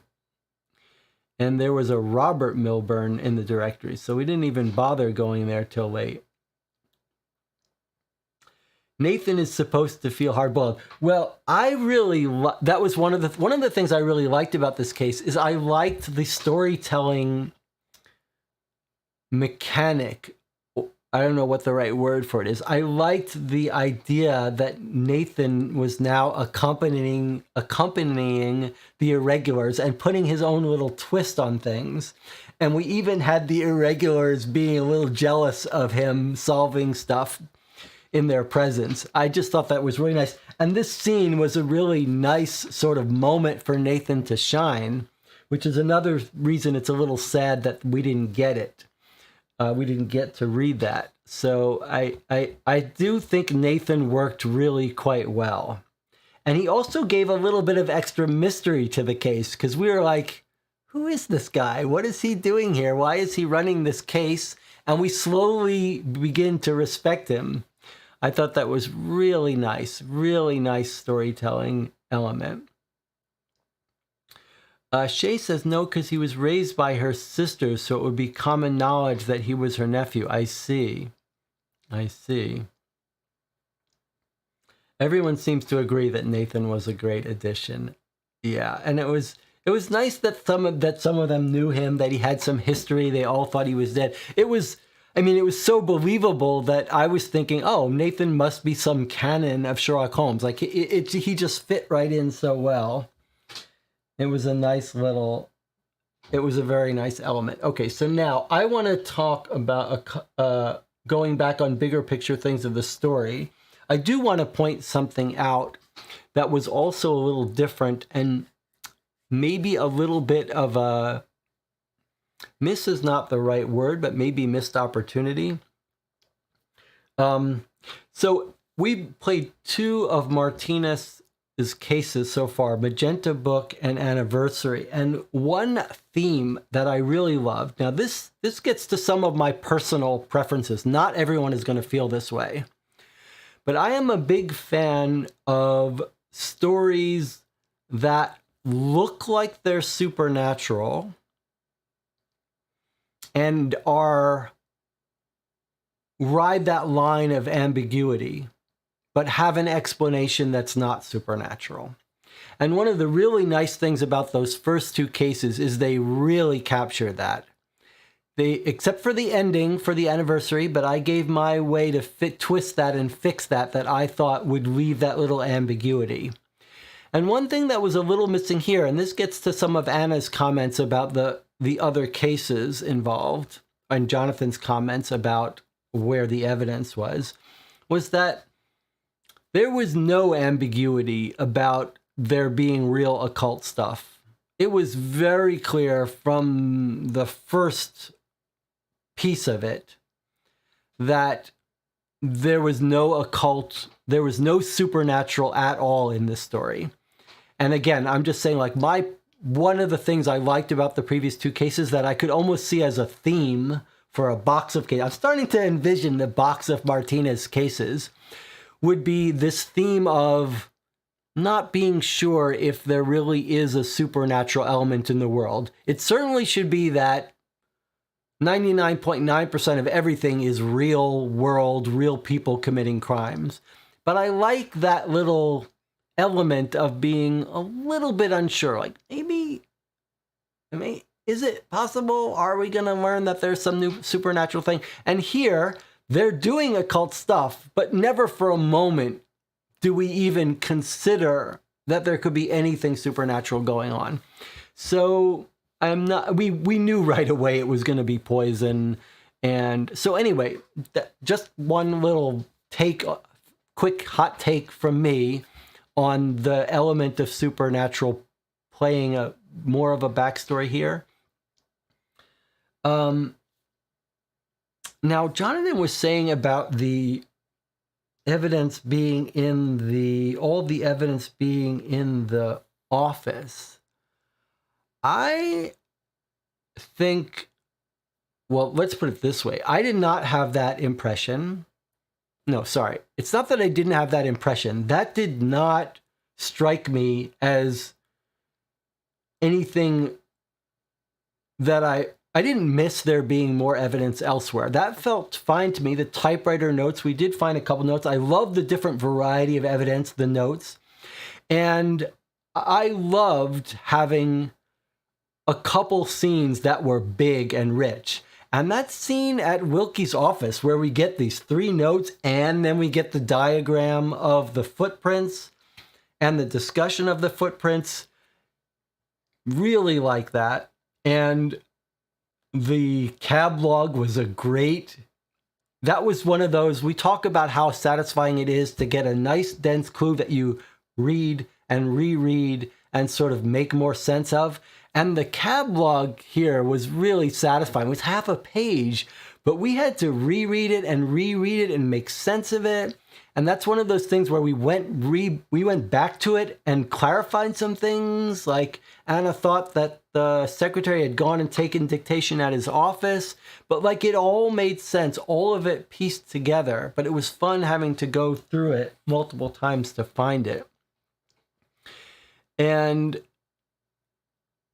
I really liked the richness of that typewriter puzzle. It wasn't convoluted. It was like, here's 2 typewriter models. And it wasn't like handwriting that you can't really see whose it is and that. This was really clear. that when you saw a note, you knew what typewriter it came from, but there were subtleties. It was like, first you learned this person had a typewriter, this person also has this typewriter. It wasn't, you had multiple people that could have been using it, then you had the stationery. It was enough pieces, enough cogs in that puzzle that it made it fun to work on. And all of the fun was mental deduction, right? None of it was none of it was painful brute force work. That's the other thing that made it so satisfying, that we looked at it, we could see clearly what typewriter made it, but then we still had a rich piece of deduction to work with there. Anna says something I completely agree with. The cases in the Sherlock Holmes consulting boxes are not perfect, not even as good as your cases. Completely 100% agree with that. Jonathan Warner says, we sort of focused in on these wills about inheritances, which seems a bit more standard Sherlock Holmes consulting detectives and clues surrounding them. Yeah, I mean, we could talk a little bit about the end. Okay, so let's talk a little bit about this ending. I've already said that I would have been completely fine with any ending. I'm still happy with my theory. Now, and I liked the balance. Boy, I mean, I just don't know how, from the outside in, I don't know how Martinez writes a case that is so carefully balanced where the end solution could get 5 different answers from the group of us here and one of them be almost entirely correct. So, in some sense, everything I say should be ignored regarding adding clues. I think, though, one of the things that really threw me off Anna's... There were 2 things that threw me off Anna's theory of suicide. And it did make me think. After she said it, I think a bunch of us sat back and said, there's something appealing about that. The thing that talked me out of it, though, was not a single mention of her being upset by her son's death. Now, it turns out that there was a statement about her being heartbroken about the son's death. It's just, it was in that scene that we didn't get to read. And I do think that that would have made a difference. And I think it would have been a fair clue to let us have a little bit of insight into her being upset by her son's death. I think that would have made a difference. I'm not sure that I would have been convincible to the suicide thing, but if I had heard she was really broken up by her son's death, which would be natural, and it just happened recently, like a few days ago, the scene with Nathan when he beats up the people and we rescue the guy, he tells us about how she was broken up about it. But we only see that if we rescue that guy, which we didn't rescue in real life. So I think if that scene was available for everyone, so right here, when we didn't get to read this because we were too late. If we had read it, in addition to fleshing out Nathan, we would get this paragraph. He grew up with Johnny Fairfax. He was in Ceylon looking for a different scrap of old paper. Only Johnny was Evangeline's nephew. The news of his death struck her like a battering ram. Okay, so if we had been allowed to read this during our case, I think this would have made the suicide much more believable for me. Because short of that, it didn't seem like Evangeline had any care about her son's being dead, except for the fact that he was in her will, so there was that. The The fact that he was in her will should have made us realize she cared about him a little, but I was surprised that we didn't hear anything about her being upset by it. In fact, that's the part that's a little weird here, right? Because our understanding was that Holmes had been infiltrating into her circle for a week or so, and she's been thinking Zucker's trying to kill her. So it's just weird that she's devastated by her son, and she immediately gets started on pretending that Zucker is trying to kill her. I would have thought that we would get more of a picture of her emotional distress at blaming herself for her son and wanting to kill herself. That seems like that should trigger some emotional distress in someone that we would be visible to. Jonathan also says something that I agree with. But I think it does, it's really important to acknowledge Martinez's comment here. But before I go back up to that, I want to read what Jonathan said.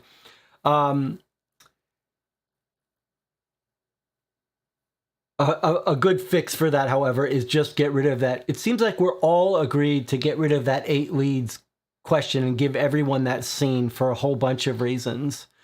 John says, another clue that threw me off the suicide was Brandon telling his son the ruse was up with Evangeline. I do agree with you. That still throws me a bit. That Evangeline figured, that's what convinced me that the Ceylon group were going to try to kill her. The part that convinced me they were going to try to kill her is the message that said Evangeline has figured it out. So I came up with my theory that they have to shut her up. That was weird about her figuring about the ruses up with her, because that never seemed to get finished, that concept. Like, what was the ruse she figured out, Martinez? What, in the note from the father that said Evangeline figured it out, what did she figure out, and what was she going to do about it? And Tina got stuck on the crystals of cyanide. I guess in this thing, she asked Lavender to buy extra cyanide, or Lavender just bought the right amount and she used it. I do want to acknowledge, though, the ruse is simply that Evangeline would no longer trade with them because he sells fake documents. I see. Okay. So I do want to read this comment from Martinez, which I think is really important whenever we give these critiques. Martinez said, so yes, I did not underscore Evangeline's emotional reaction. I tried to balance that by giving zero evidence that anyone other than her could have poisoned her glass. I see. Okay, so 2 things there. First of all, you're saying this theory that the butler painted the glass with poison is something that we just invented out of... I mean, we've seen that in other mystery stories. That's why I jumped to it easily. But I could see how that's a theory that you wouldn't expect anyone to come up with. I do want to point out this thing about balancing the case. Like, it's one thing to say, hey, it would have been more fair for the case for us to see how upset Evangeline was. But if you're making your list of what's important, the first thing is that the case is hard enough and calibrated to be a genuine mystery. The second one is that people are behaving appropriately. So, like, if I say, hey, we should have seen Evangeline be totally broken up emotionally about her son, and you say, oh, that's reasonable, let me write that in, and then you play test it and everyone solves it, then the answer is to remove it, right? It's a subtle point, but the goal is not to write a story that makes complete sense, because then it's too easy to solve. So if you have to choose between adding an element that makes it more psychologically believable but easier to solve, trivial to solve, or adding an element or removing something that you might expect someone to display in real life but making the mystery more calibrated, then you go with Martinez's solution. So you just say, okay, well, maybe she was a very stoic person and she didn't display emotion. You come up with a better solution. So I don't, it's not a complaint that she didn't show emotion. I just think it would have made it a little more reasonable. And I think if it's done subtly, and I think your solution is just to, I think we all agree that the solution is leaving in that sign. Taking out the 8 lead thing with Nathan. Okay, Jonathan says, one thing I really liked was how Wiggins being absent at the beginning added to the mystery, and it was fun to mistakenly think he might have been the man across the street.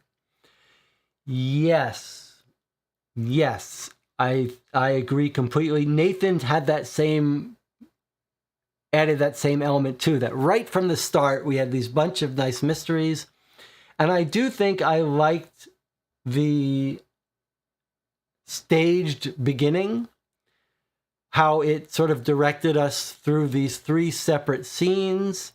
Razorhurst did that a bunch. I think it's very effective. It broke those scenes and made it feel like events were unfolding. It was quite nice. And all of the scenes, I mean, we have to say the writing here is very good. It's got humor, it's got subtlety, it feels completely period piece, and feels very authentic. And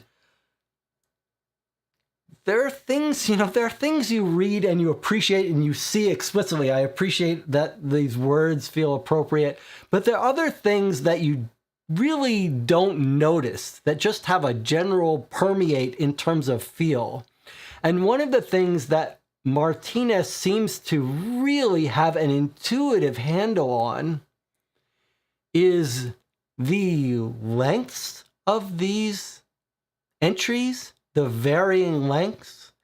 It's so wonderful to have these really long ones that you really reread and sync and really appreciate, and then these shorter ones and the snappy dialogue. I mean, I don't think you can teach that. I just think, you've got some people that are just naturals. I mean, I don't know. Martinez can tell us something about his background, but he's obviously resonates with this material in a way that that just feels completely right. Jonathan says, I was impressed by the amount of characters did not get overwhelming. I was a bit concerned at the beginning. I agree with you. I do think I was a little bit concerned on our first section. Martinez says, you can teach it. I was awful at dialogue at one point. I still need to work at it. Well, I'd love to have a longer talk with Martinez at some point about how he's writing these and things that he's learned from it, because it's clear we've got some stuff to learn from a game design perspective from Martinez. Especially since the other thing is, how are you writing these so quickly? Am I to understand that this case has not been play tested? How many people have played this case and given you feedback that's resulted in changes? Or are we the first group that's played it? And yeah, see, that's the part I don't quite, that's sort of mind-bending. It's not so insane to me that Martinez wrote this. I mean, I just don't understand how you can write this case without play testing. That just seems like that would require an internal model of calibrating these things that I wouldn't have thought would be possible. So I feel like Martinez is really a genius in this area. And I would have thought that you'd have to play test this many times before you get this right. Although we have heard Martinez say he got worried that no one was going to solve it. We sort of lucked out. We didn't luck out with Anna. We've got our lead detective, Anna, and she's here for a reason. So, but you could easily see if Anna hadn't joined us, we would have gotten it wrong. But I think we still would have appreciated it. It's just nice that Anna figured it out. Shay says, we did get a bit lost by the end of last night. Yeah, that's the other thing that was a little bit tricky, is that we came pretty close to trying to solve it last night, which would have been a bad mistake. But I don't see how you can solve. That's more of a lesson for us, that we need to take a break and sleep on it when we're not completely comfortable, or when we just want to get more enjoyment out of solving it. It was very fun to spend hours with all of you just chewing on this case in today's session. Jonathan is pointing out another thing I agree with, another little flaw or area of improvement, was the tracking the gamekeeper from the room across the street to the church. I agree with that. That didn't quite work. We've seen Dave Neal do that in one of his cases, and that was a little more successful. Here, we knew where to go with the first person who saw him. Well, two parts to that. First of all, we didn't need to track him. We found out where he went from the church, which we got from her. We didn't need to track her. We didn't need to track that gamekeeper at all,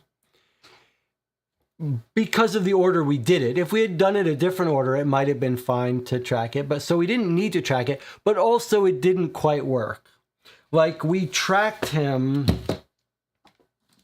leaving the scene. It was kind of fun that we tracked him. Someone said they saw him go by Marleybone. We tracked him to Marleybone. And then someone tracked him to Howland, I believe. Reasonably. And then we lost his trail. And then the next place we found him was here at 82. And we couldn't naturally find him there. The only reason we got that is we had already figured out that he went to the church. And so we said, well, if the last place he was seen was here and he went to the church, he probably went on one of these routes. And we checked here, no entry, here, no entry, here, no entry. And then we just had to eventually in the book peek ahead and see that he was spotted by this guy. And there was a rational reason. It's just that it was midnight and the only place where people were working were here. But I don't think there was a fair way to track his entire path. Certainly not a way that we would have found. This guy found him going to the church. So if we could have gotten here, we would have gotten here. But there was no good way that we saw to get to here from here other than just looking if there were any entries in this path. And if you didn't know he was going to the church, he could have gone anywhere. So there would be no reason. So that was sort of a miss. I think if you still wanted to leave the tracking, you could have this guy say he sees him at Marleybone, and then the Marleybone guy sees him here, and then this guy sees him here. That's what Dave Neal did. However, I think you could go in the opposite direction, and you could say, let's not have any way to find him going to the church, because the players will find that he went to the church through that other path, through tracking down Joanna. And it might be even more fun if you actually would have to use some leap of faith to confirm. Like by the time we got to the church, we knew exactly who he was, and we had no doubt in the world that he was the gamekeeper spy and that he was in that room. And that might have been nice to leave that a little bit less determined, make that be a leap of logic a little bit more, make that a little harder to confirm that was that. That was a little bit of would have been nicer to be a little more challenged to figure out that the guy in the that the gameskeeper was that guy. By the time we got to the church, we hadn't even bothered to track him down, and we knew without a doubt who he was, that he was in that room, and where he had gone. Just an idea.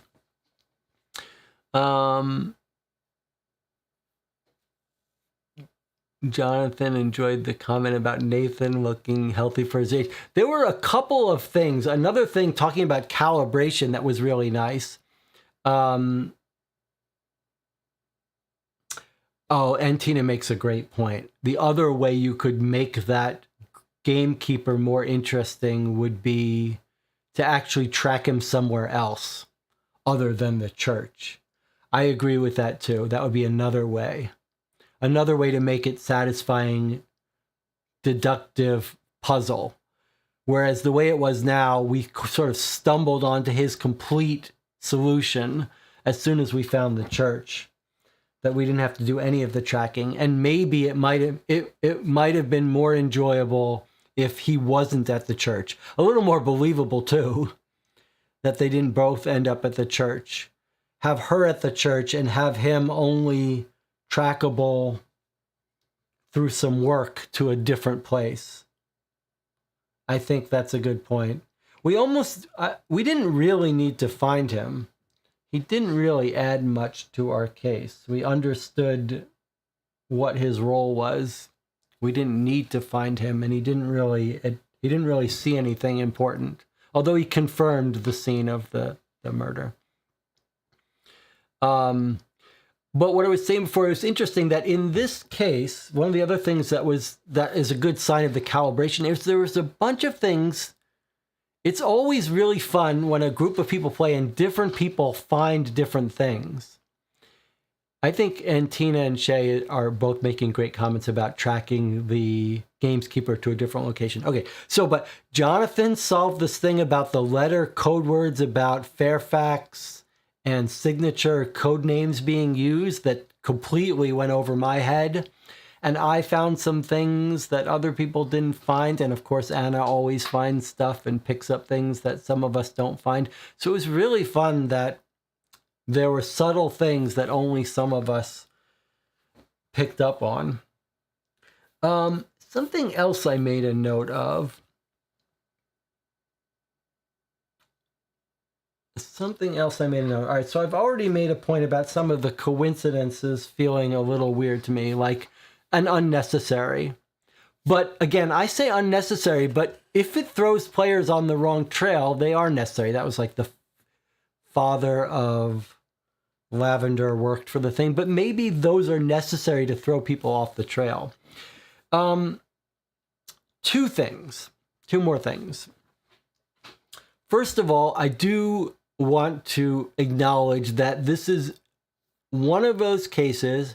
Not all of the Sherlock Holmes cases fit this pattern, but this is my favorite type of case. And I think I'm probably speaking for the rest of the channel as well, where you've got all of these interesting, perplexing facts that you can't quite put into a coherent whole. And every time you come up with a theory, someone else says, yeah, but that doesn't quite make sense because of this. And we've seen that those lead to the most interesting, long, agonizing discussions. And that explains why we spent 3 hours recapping the case, because we got all of these really enticing clues of the footprints, the break-in where nothing seems to be stolen, the poisoning, like all of these things that left us with this constellation of clues that we had a really hard time putting into a single consistent theory. And that's what you want. You want Sherlock Holmes' theory. When you rule out the impossible, whatever's left, however improbable, must be the solution. You want it to be that the players cannot find a consistent solution, because it's that difficult to find a consistent solution. And this case really achieved this. And Tina says, why did Butler get different boots? Um, I think we know that. We knew he was going to leave footprints in the mud. He didn't want his own shoes being tracked down, and Nathan would have found him out. Nathan did find him out, but Nathan would have found him when he checked the boots. Now, I want to say one other thing that we don't have a word for that this game did to us, which was really nice. And I think we might need a new word for it. I'm sure it's happened before in other cases, but it just struck me in this case that we had a couple moments. And that was, we talk about having the aha moments, right? Where suddenly something makes sense, like, oh, that explains that. And you have this wonderful aha moment when you come up with the theory to explain it. In this case, and in others we've had before, there's something different that happens. And I don't know if we should be calling it like an anti-aha moment. And those are moments where, how did I write it here? I called it also bait traps. I call these bait traps. There are moments where we think we've solved something earlier and maybe not made a big deal of it, just assumed it to be true. There are moments where we think we understand something or make an assumption, and then later on we have a sort of anti-aha moment where we realize, wait a second, we've been operating on assumption X, and we've just realized that's inconsistent. And we had a couple moments of that in this game. I'm trying to remember exactly when they happened. I think the one I remember was Joanna Scarborough having the original of the will. So when we got to the break-in, this is my memory. When we got to the break-in, we said, we got it. They broke in, they switched the wills. Someone broke in, switched the will for Zucker to put the fake will in, take the fake will out. Then we meet, and we were like, we're clever. We figured it out. Okay, then we move along, and then we meet Joanna, and she gives us the original. And we say, aha, proof. There it is, proof that the will was swapped. And we spent a little time, then we said, wait a second, back up. How the hell does Joanna have the original? So there has to be some explanation for that. And that happens in these games where you gloss over something that's illogical because it's consistent with your previous biases and theories. And you're just like, aha, it proves the will was swapped. Yeah, it proves the will was swapped, but something's not right. And I don't know exactly what to call that, but there was a really nice moment there when I realized, wait a second, this doesn't make sense. Now, the other reason it's so important to dwell on this concept is two things happen when you hit those moments. One of them is that wonderful moment where you say, wait a second, that doesn't make sense. Now, when you get to that point where you say, wait a second, that doesn't make sense, what are the two things that can happen at that point? One of them is wonderful, and one of them is really unfortunate. Does anyone want to guess what I'm thinking of when I say one of them is really unfortunate?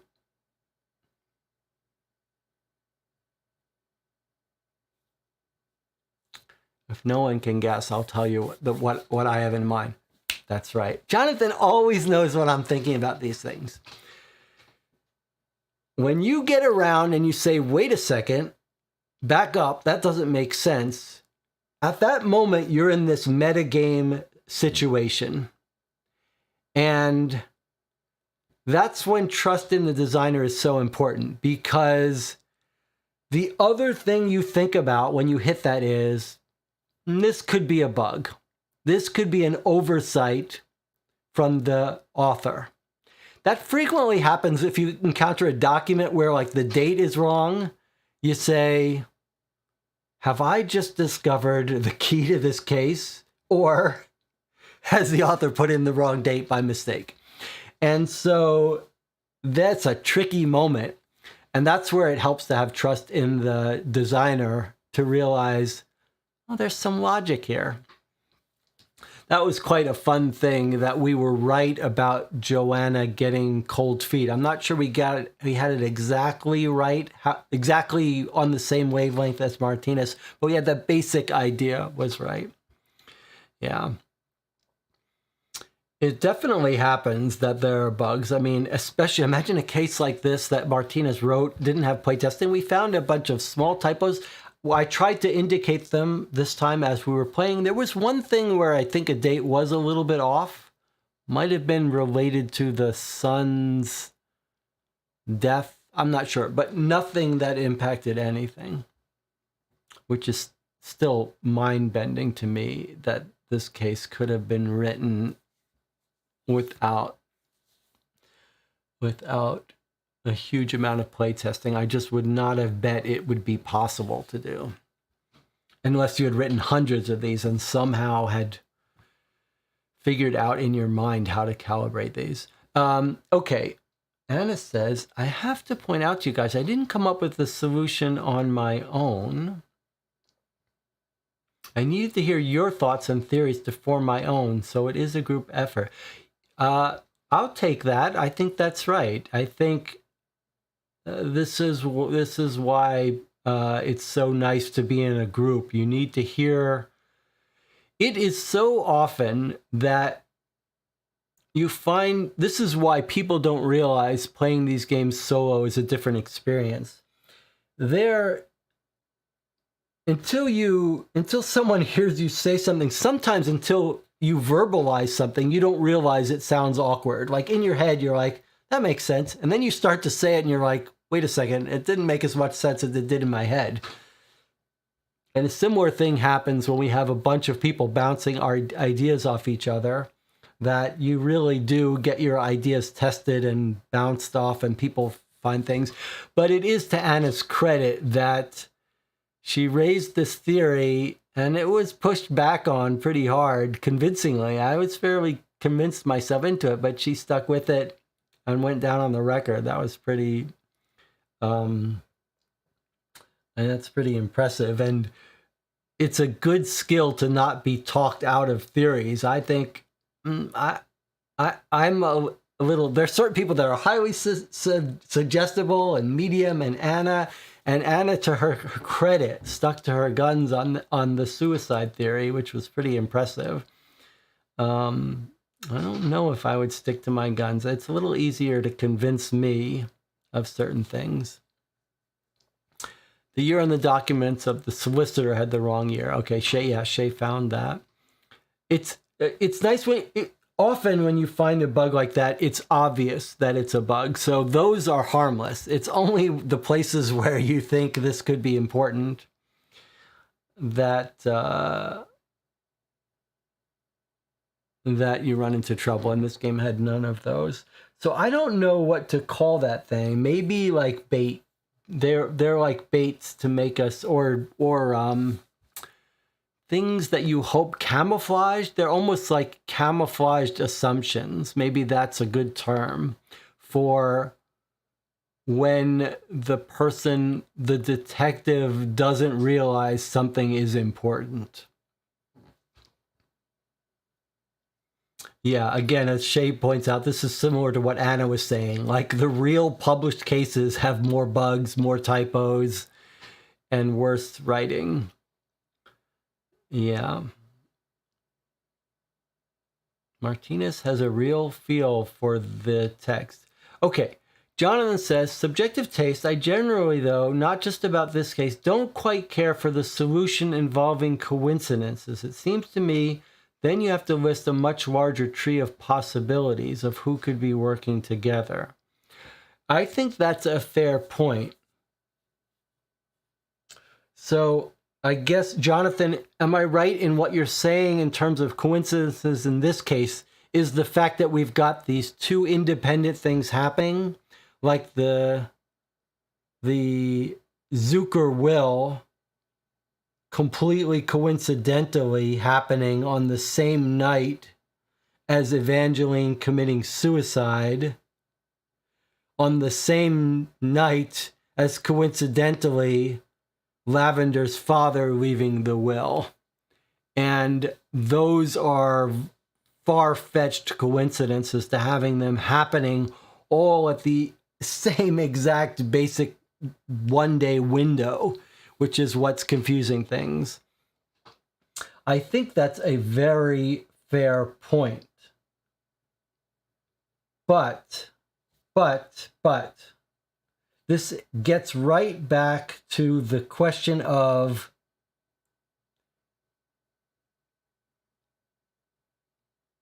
in an ideal world, you might not have such coincidences, but those are fair building blocks to use to make a compelling mystery. And no coincidence explained the solution to something. The coincidences just made a more confusing set of facts. And I think that's fair. I think that's completely fair. And you could always fall back on the thing like, the stories get told are the ones with the bizarre coincidences. But I think what you don't want is you don't want a coincidence to explain the solution. Like, how did she get killed? Well, just happened, the coincidence, the cyanide happened to fall from the ceiling where it was coincidentally placed, a year before. That's unfair. But here, it's just the coincidence is just that things are happening simultaneously, and the player has to separate those things apart. And I think that's completely fair. But I take Jonathan's point that the mind wants to connect them. And in fact, my mind did connect them, concluding that Evangeline was killed by the Ceylon group. So that's reasonable. But a reasonable critique in terms of perfection, but I still think it's fair. Anna agrees with what I was saying before, that Jonathan Warner really gets credit that it was really the right decision to break it into 2 sessions. I hope we'll remember that for the next time it comes out.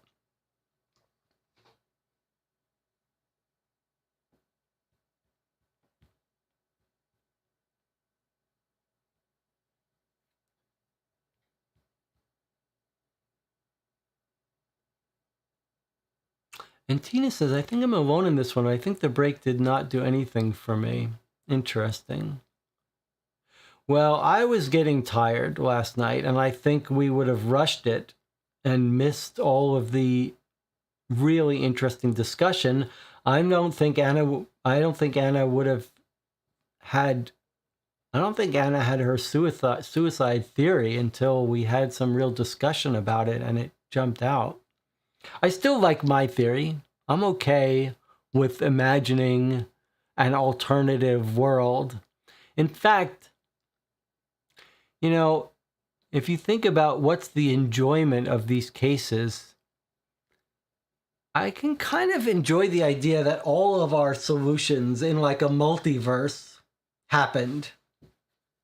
So like part of the enjoyment of really taking time to talk through our theories, I can kind of imagine a multiverse where each of these outcomes happened.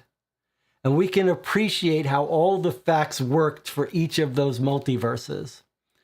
So in my multiverse, she was killed by the butler as part of the Ceylon group, and that Lavender was a bad egg who got corrupted by her butler fiancé to help in the killing. And in Jonathan and Anna and Martinez's multiverse, it was the suicide. And in Shay's multiverse, Fiona has a whole backstory about what motivated her to kill. And Tina says, I do think we would be singing a different tune if Anna hadn't found the answer. Yeah. I think that's a fair point, that it might not have, the wrap up might not have felt so jubilant had no one figured out the suicide. Jonathan says, here's a question. Why did the butler go to Zucker to buy the boots? Does the butler work for the Zuckers as a spy and he had other business there? That's a good point. In the solution we read, the butler was just doing stuff for his fiancée Lavender. What's the relation in the official thinking about why the butler is going to Zucker's house? We are told that Zucker basically has everyone on the payroll spying. Martinez says the butler only selected Zucker's garden because he knew about Zucker's antagonism. I see. Okay. So in your thinking, I sort of read the cab log as saying that the butler actually went to Zucker's and probably had some interaction there. But you're basically saying he just went to get boots from somewhere and happened to go near Zucker's house because he knew he would be a good suspect maybe to throw some blame towards if someone traced the shoes to... Yeah, okay.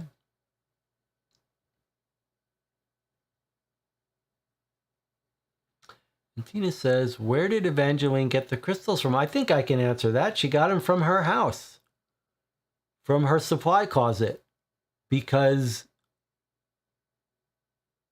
Lavender always bought them once per month to get rid of pests. So Evangeline just went into her closet, the maid's closet, looked for the rat poison and just got some.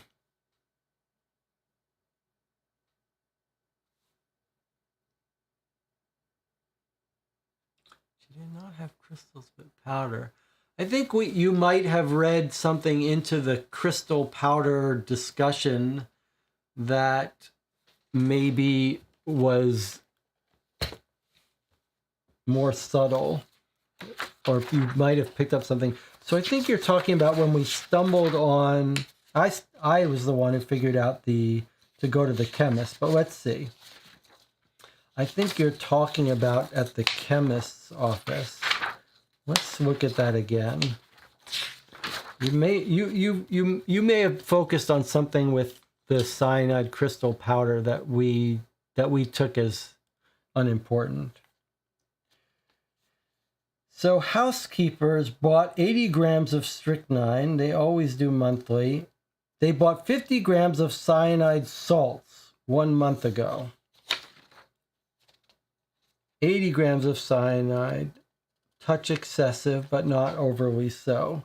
So I think it was just, I don't think that it was meant to be a different salts versus powder. I don't think, we didn't pick up on that being a significant difference, but it sounds like maybe Antina picked up a subtle comment about it being in a certain form.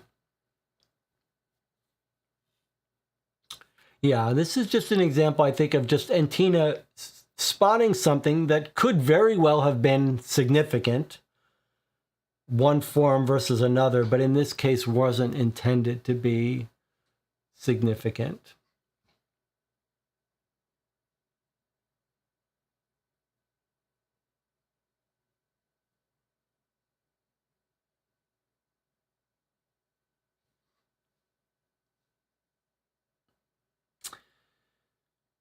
Well, this was another case where we really saw how valuable it was, how wonderful it is that you guys joined me for these. I mean, this would have been a good case regardless, but the experience of getting to play this with all of you and talk through these ideas and hear different theories really was a very special experience, and I feel very grateful to have all of you join me for this. I really would not have expected 2 years ago to get to have it be so much more enjoyable to share this experience with all of you, and it's a special treat to share it with Martinez, the author of this, and get to hear his thinking.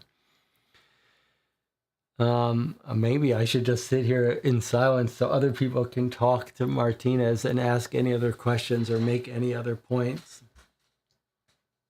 But really a pleasure, Jonathan and Anna. It feels like we're going to start to have to make these cases more difficult for Anna. She's really at the top of her game lately. We're going to have to let Anna come into these sessions halfway through so that she's at a disadvantage. Is this the second case that Anna has figured out as suicide? It feels like there was another one that was also suicide. Is that just Anna's default theory, is that these people are committing suicide? Or am I missing something? Martinez says, on an unrelated note, I also recently won second place in a short story contest about an urban fantasy. Well, it's no surprise here that you're running writing contests. Martinez, what else are you willing to share about yourself? Look, I should say this clearly. Occasionally I watch a channel that's like Rob Oren will say, don't come into my channel posting about your video, your channels or your projects. I have a different approach. By all means, especially the people who join us, if you're working on something, share it. Share it on the Board Game Geek Guild, which you can find a link to in the About page of this YouTube channel. But by all means, share what you guys are working on. I'm curious. I'd like to hear about your projects. So Martinez, if you've got a link to your story, if you want to share it, if you want to tell us a little bit about your life, your work, your hobbies, I'd love to hear it.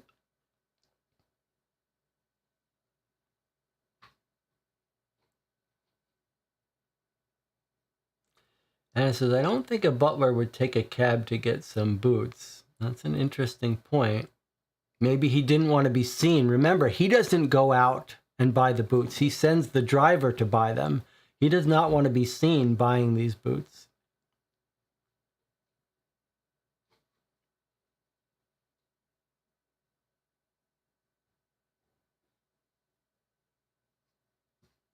Martinez, how are you able to write in such an authentic period style?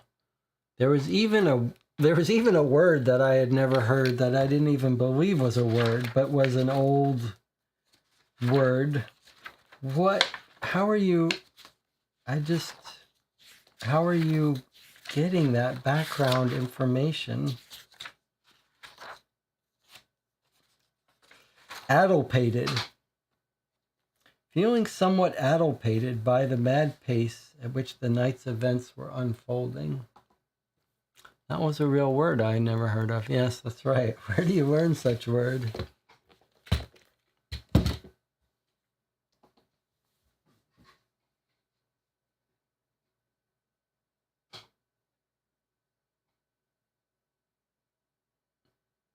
Well, we had a full stream tonight, 4 hours and 45 minutes. I did not think we would be going on this long, but we had a lot to talk about. All right, I think I have a friend in Texas who reads a ton. Okay, so you've got, she shares such nitpicks. Okay, that's nice. Well, it's nice to have friends like that.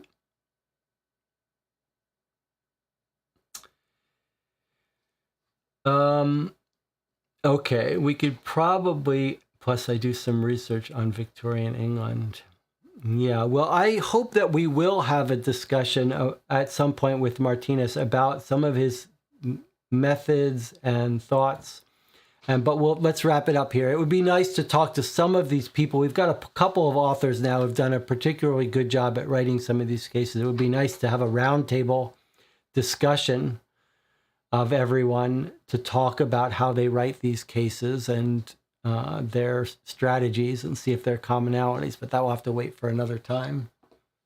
All right, I'm going to wrap up here. We can continue this discussion on the Board Game Geek Guild. Martinez will make this case available to the public, I hope, at some point. If you're watching this video after, not live, but after we've played it, I'd love to hear your thoughts below about what you thought of the case. Martinez, if you publish this case for free download, let me know so I can add a link on these videos for people who want to play it before they watch this, which would be the best way so you can enjoy it yourself.